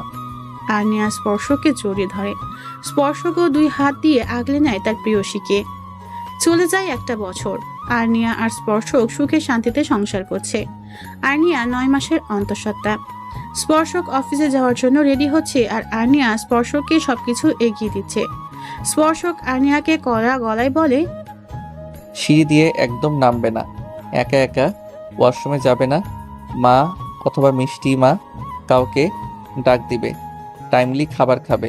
ঠিকমতো খাবার না খেলে আমি বাড়ি ফিরে তোমার ক্লাস নিব। আমি আসছি, সাবধানে থাকবে। স্পর্শক যাওয়ার আগে আর্নিয়ার কপালে একটা চুমু এঁকে দেয়। আর্নিয়া আবেশে চোখ বন্ধ করে ফেলে। স্পর্শক অফিসে চলে যায়। আর্নিয়া স্পর্শকের কথাগুলো রিপিট করে একটা ভেঙচি কাটে। আমার সাথে কড়া গলায় কথা বলে। নেহাত তোকে ভয় পাই, তাই তোর সামনে কিছু বলতে পারি না। আমার বয়ে গেছে তোর কথা শুনতে। বেটা অসভ্য। স্পর্শক কোম্পানির পুরনো ফাইল চেক করে দেখে এহসান খান কোম্পানির টাকা নিজের অ্যাকাউন্টে ট্রান্সফার করে। স্পর্শকের ফোন বেজে ওঠে। স্পর্শক ফোনটা রিসিভ করে। Hello sir. বলো। স্যার, এহসান খান আপনাদের কোম্পানির খবর টাকার বিনিময়ে বাইরে লিঙ্ক করে। আপনাদের কোম্পানিতে তৈরি করার প্রজেক্ট অন্য কোম্পানিতে বিক্রি করে দেয়। এছাড়া অনেক বাজে বাজে কাজের সাথে জড়িত। বাকি ইনফরমেশন রাতের মাঝে পেয়ে যাবেন। Thank you so much. My pleasure sir. Bye. Sparshak তার বাবার কাছে যায় এবং সবকিছু খুলে বলে। স্পর্শক আর তার বাবা এহসান খানকে অপমান করে অফিস থেকে বের করে দেয়। এহসান খান যাওয়ার আগে শুধু বলে যায়, এই অপমানের বদলা আমি নিবই। স্পর্শক বাড়ি ফিরে পলা আহমেদকে তার ভাইয়ের কুকর্মের কথা সব বলে। সবকিছু শুনে পলা আহমেদ স্তব্ধ হয়ে যায়। তিনি বিশ্বাসই করতে পারছেন না এত বছর ধরে তার ভাই তার সাথে প্রতারণা করে আসছে। স্পর্শকের ফোন বেজে ওঠে। স্পর্শক ফোনটা রিসিভ করে। হ্যালো স্যার, এহসান খান অনেক অন্যায় করেছে। 18 বছর আগে নিজের বাবাকে মারার প্ল্যান করেছিলেন, কিন্তু কোনো কারণে নিজের প্ল্যানে সফল হতে পারেননি। কয়েক বছর আগে নিজের হাতে নিজের ভাইকে খুন করেছেন, আর এসব তিনি করেছেন সম্পত্তির জন্য। সবকিছু শুনে স্পর্শক স্তব্ধ হয়ে যায়। হাত থেকে ফোনটা পড়ে যায়। পলা আহমেদ স্পর্শককে জিজ্ঞেস করে, কি হয়েছে? স্পর্শক সব বলে। সব শুনে পলা আহমেদ হাউমাউ করে কেঁদে দেয়। তিনি ভাবতে পারছেন না ওনার ভাই একজন খুনি। তিনি এখন বুঝতে পারছেন এতদিন তিনি দুধ কলা দিয়ে কাল সাপ পুষেছেন। মিষ্টিমা, এভাবে কেঁদো না। তোমার কান্নার শব্দ শুনলে আরও এখানে চলে আসবে, আর এসব কিছু আরও জানতে পারলে কিছুতেই মেনে নিতে পারবে না, ও ভেঙে পড়বে। পলা আহমেদ নিজেকে সামলে বলে, স্পর্শ, তুমি আরুর কাছে যাও। কিন্তু মিষ্টিমা, আমি ঠিক আছি, তুমি আরুর কাছে যাও। আমি এখন একলা থাকতে চাই। আর হ্যাঁ, আরুকে তুমি কিছু বলো না, কারণ আরু এহসান ভাইকে খুব ভালোবাসে। আরু এটা মানতে পারবে না। এখন তুমি প্লিজ যাও। আচ্ছা। স্পর্শক নিজের রুমে চলে আসে। রুমে এসে স্পর্শক হতভম্ব হয়ে যায়। রুমে জিনিসপত্র সব ওলটপালট। কাবাডের সব কাপড় নিচে পড়ে আছে। বেডের উপরে চিপসের প্যাকেট, চকলেটের খালি প্যাকেট পড়ে আছে। আর্নিয়ার পরনে একটা কালো শাড়ি। বেডের মাঝখানে এলোমেলোভাবে শুয়ে আছে আর্নিয়া। তার পাশেই পড়ে আছে আধ খাওয়া চকলেট। চকলেট খেতে খেতেই আর্নিয়া ঘুমিয়ে পড়েছে। স্পর্শক নিঃশব্দে হাসে। স্পর্শক সম্পূর্ণ রুমের পরিষ্কার করে জিনিস গুছিয়ে রাখে। আর্নিয়াকে বেডে ঠিকভাবে শুইয়ে দিয়ে শাড়িটা ঠিক করে দিয়ে ওয়াশরুমে চলে যায় স্পর্শক। ওয়াশরুম থেকে বের হয়ে দেখে আর্নিয়া বেডের মাঝখানে বসে আছে মন খারাপ করে। স্পর্শক এগিয়ে গিয়ে আর্নিয়ার গালে হাত দিয়ে বলে, আমার আরু বেবিটার কি হয়েছে? মন খারাপ। কেন? পাপাকে এতদিনের জন্য কেন বিদেশ যেতে হলো? যাবে তো ঠিক আছে, আমার সাথে একবার দেখা করলো না। এর জন্য মন খারাপ করে থেকো না, কাকাই খুব তাড়াতাড়ি চলে আসবে। ইউ নো না, এই সময় মন খারাপ করে থাকা ঠিক না। আমাকে কেমন লাগছে দেখতে? আর্নিয়া বেড থেকে নেমে স্পর্শকের সামনে দাঁড়িয়ে কথাটা বলে, তোমাকে কিউট গুলুমুলু বেবি লাগছে। আগে শাড়ি পরলে তুমি বলতে হট লাগছে, আর আজকে? আগে তো তোমার পেট ফুলা ছিল না, আমাদের বেবি আসার পরে তোমার পেট ফুলে গেছে। আগের থেকে অনেক বেশি সুন্দর হয়ে গেছো, গুলুমুলু হয়ে গেছে। তোমার মাঝে একটা কিউট কিউট ভাব চলে আসছে।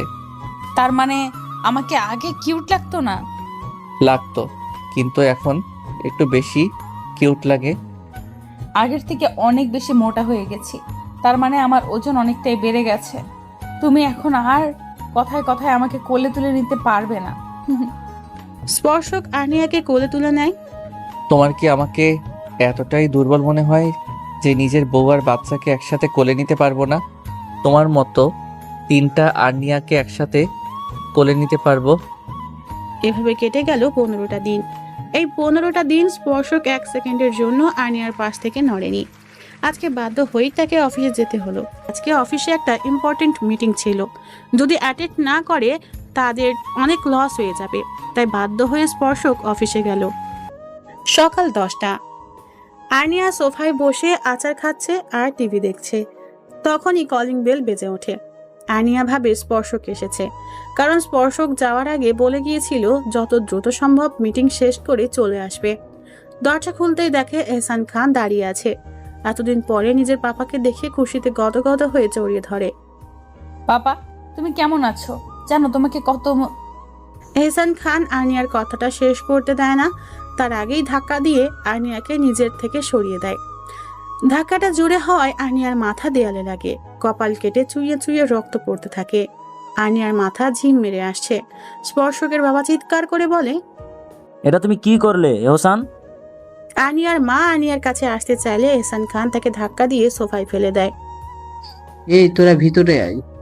এহসান খানের ডাক শুনে প্রায় সাথে সাথেই 5 জন লোক আসে। দেখতে একদম গুন্ডা গুন্ডা টাইপ। তারা ভিতরে প্রবেশ করেই আর্নিয়ার মা স্পর্শকের বাবা মার হাত পা বেঁধে ফেলে। এহসান খান একটা নাইফ হাতে নিয়ে স্পর্শকের বাবার ঠোঁট স্লাইড করতে করতে বলে, এই মুখ দিয়ে তুই অপমান করছিলি না আমাকে?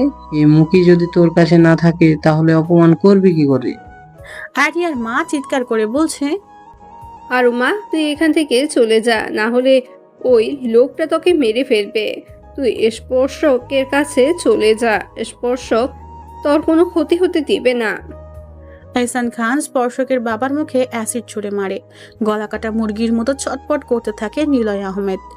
আর্নিয়া এগিয়ে আসতে নিলে স্পর্শকের মা চিৎকার করে বলে, আরু, তুই এখান থেকে চলে যা, তোর সন্তানের দিব্যি। আর্নিয়া অশ্রুসিক্ত নয়নে 3 জনের দিকে একবার তাকিয়ে দৌড়ে দরজা দিয়ে বেরিয়ে আসে। নিলয় আহমেদ যন্ত্রণায় ছটপট করতে করতে অজ্ঞান হয়ে যায়। এহসান খান এতক্ষণ খেয়াল করেনি যে আর্নিয়া এখান থেকে চলে গেছে।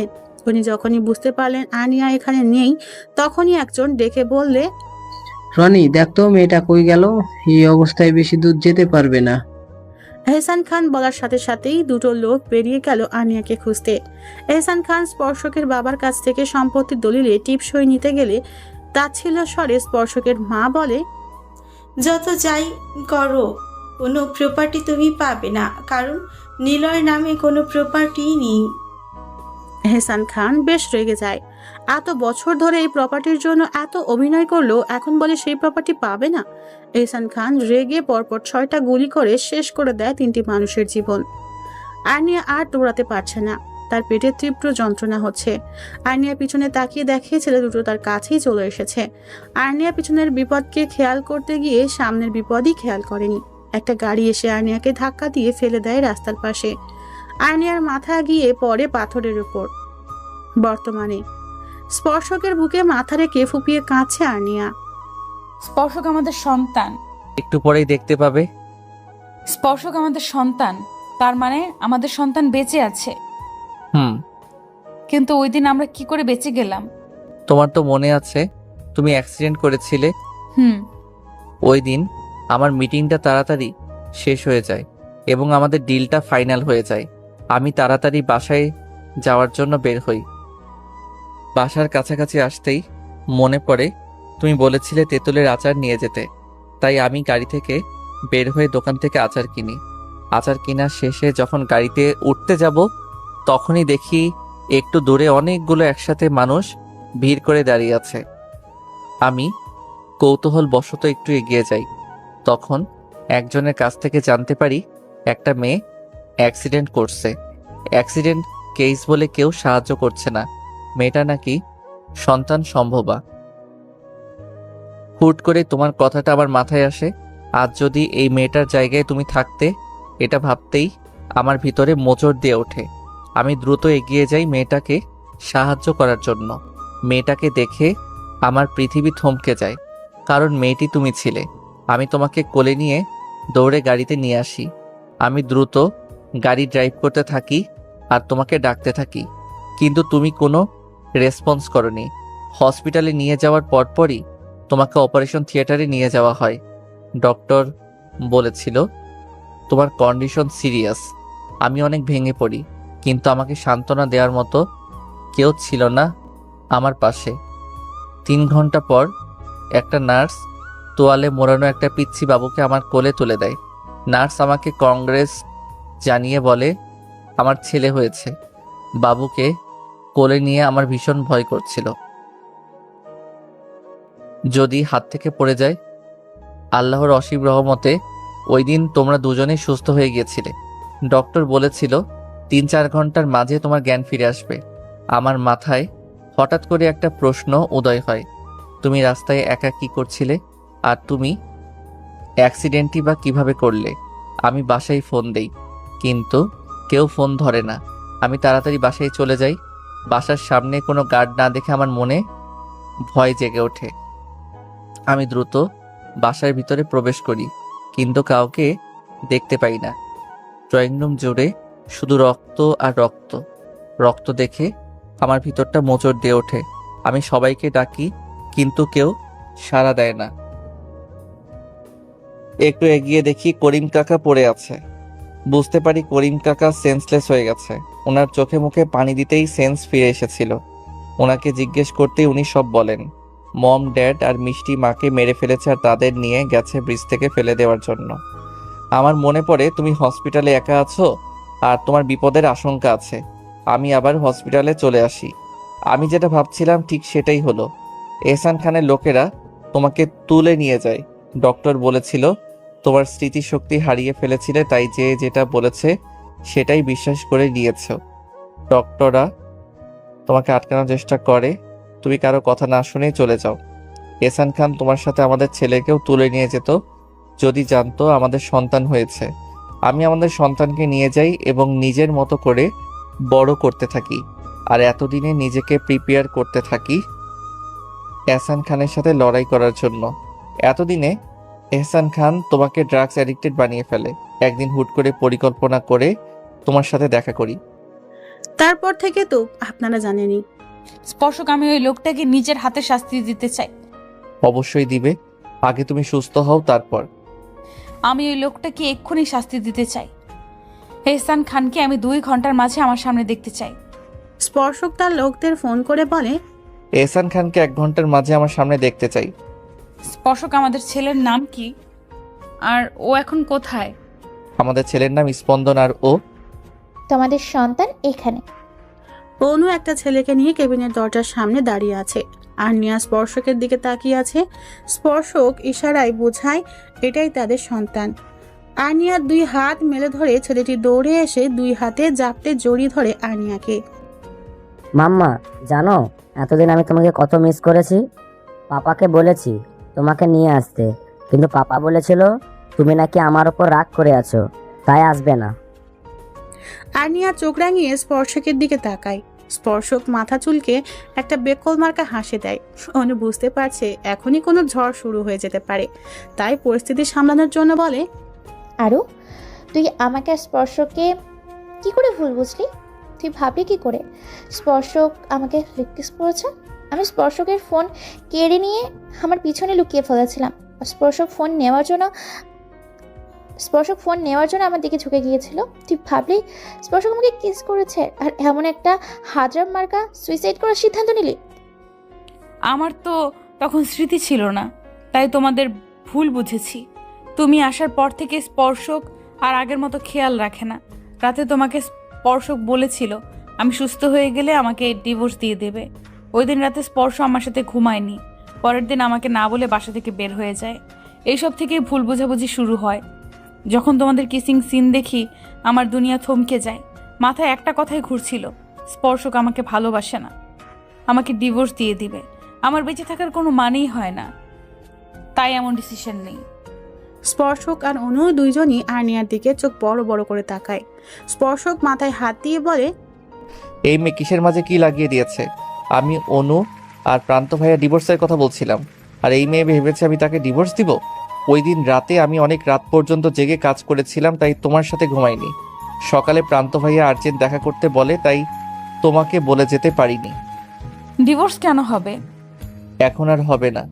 প্রান্ত ভাইয়া নিজের ভুল বুঝতে পেরে ক্ষমা চেয়েছে, তাই অনু প্রান্ত ভাইয়ার কাছে ফিরে যাবে। তোমরা আমাকে ক্ষমা করে দাও। ক্ষমা চাইতে লাগবে না, তোরা তিনজন সময় কাটা, আমি গেলাম। আচ্ছা। স্পর্শকের ফোন বেজে ওঠে। স্পর্শক ফোন রিসিভ করে জানতে পারে এহসান খানের গাড়িটা ব্রেক ফেল করে খাদে পড়ে গেছে। পুলিশ ধারণা করছে এহসান খান আর বেঁচে নেই। স্পর্শক আর্নিয়াকে বললে আর্নিয়া তৃপ্তির হাসি হাসে। অনু চলে যায়। স্পন্দন আর্নিয়ার গলা জড়িয়ে ধরে বলে, মাম্মা, তুমি আমাকে ছেড়ে যাবে না তো? না। সত্যি? স্পর্শক গাল ফুলিয়ে বলে, আম দুধে মিশে গেল, আমি আটি হয়ে গড়াগড়ি খাচ্ছি। স্পন্দন আর আর্নিয়া দুজন গিয়ে স্পর্শককে জড়িয়ে ধরে।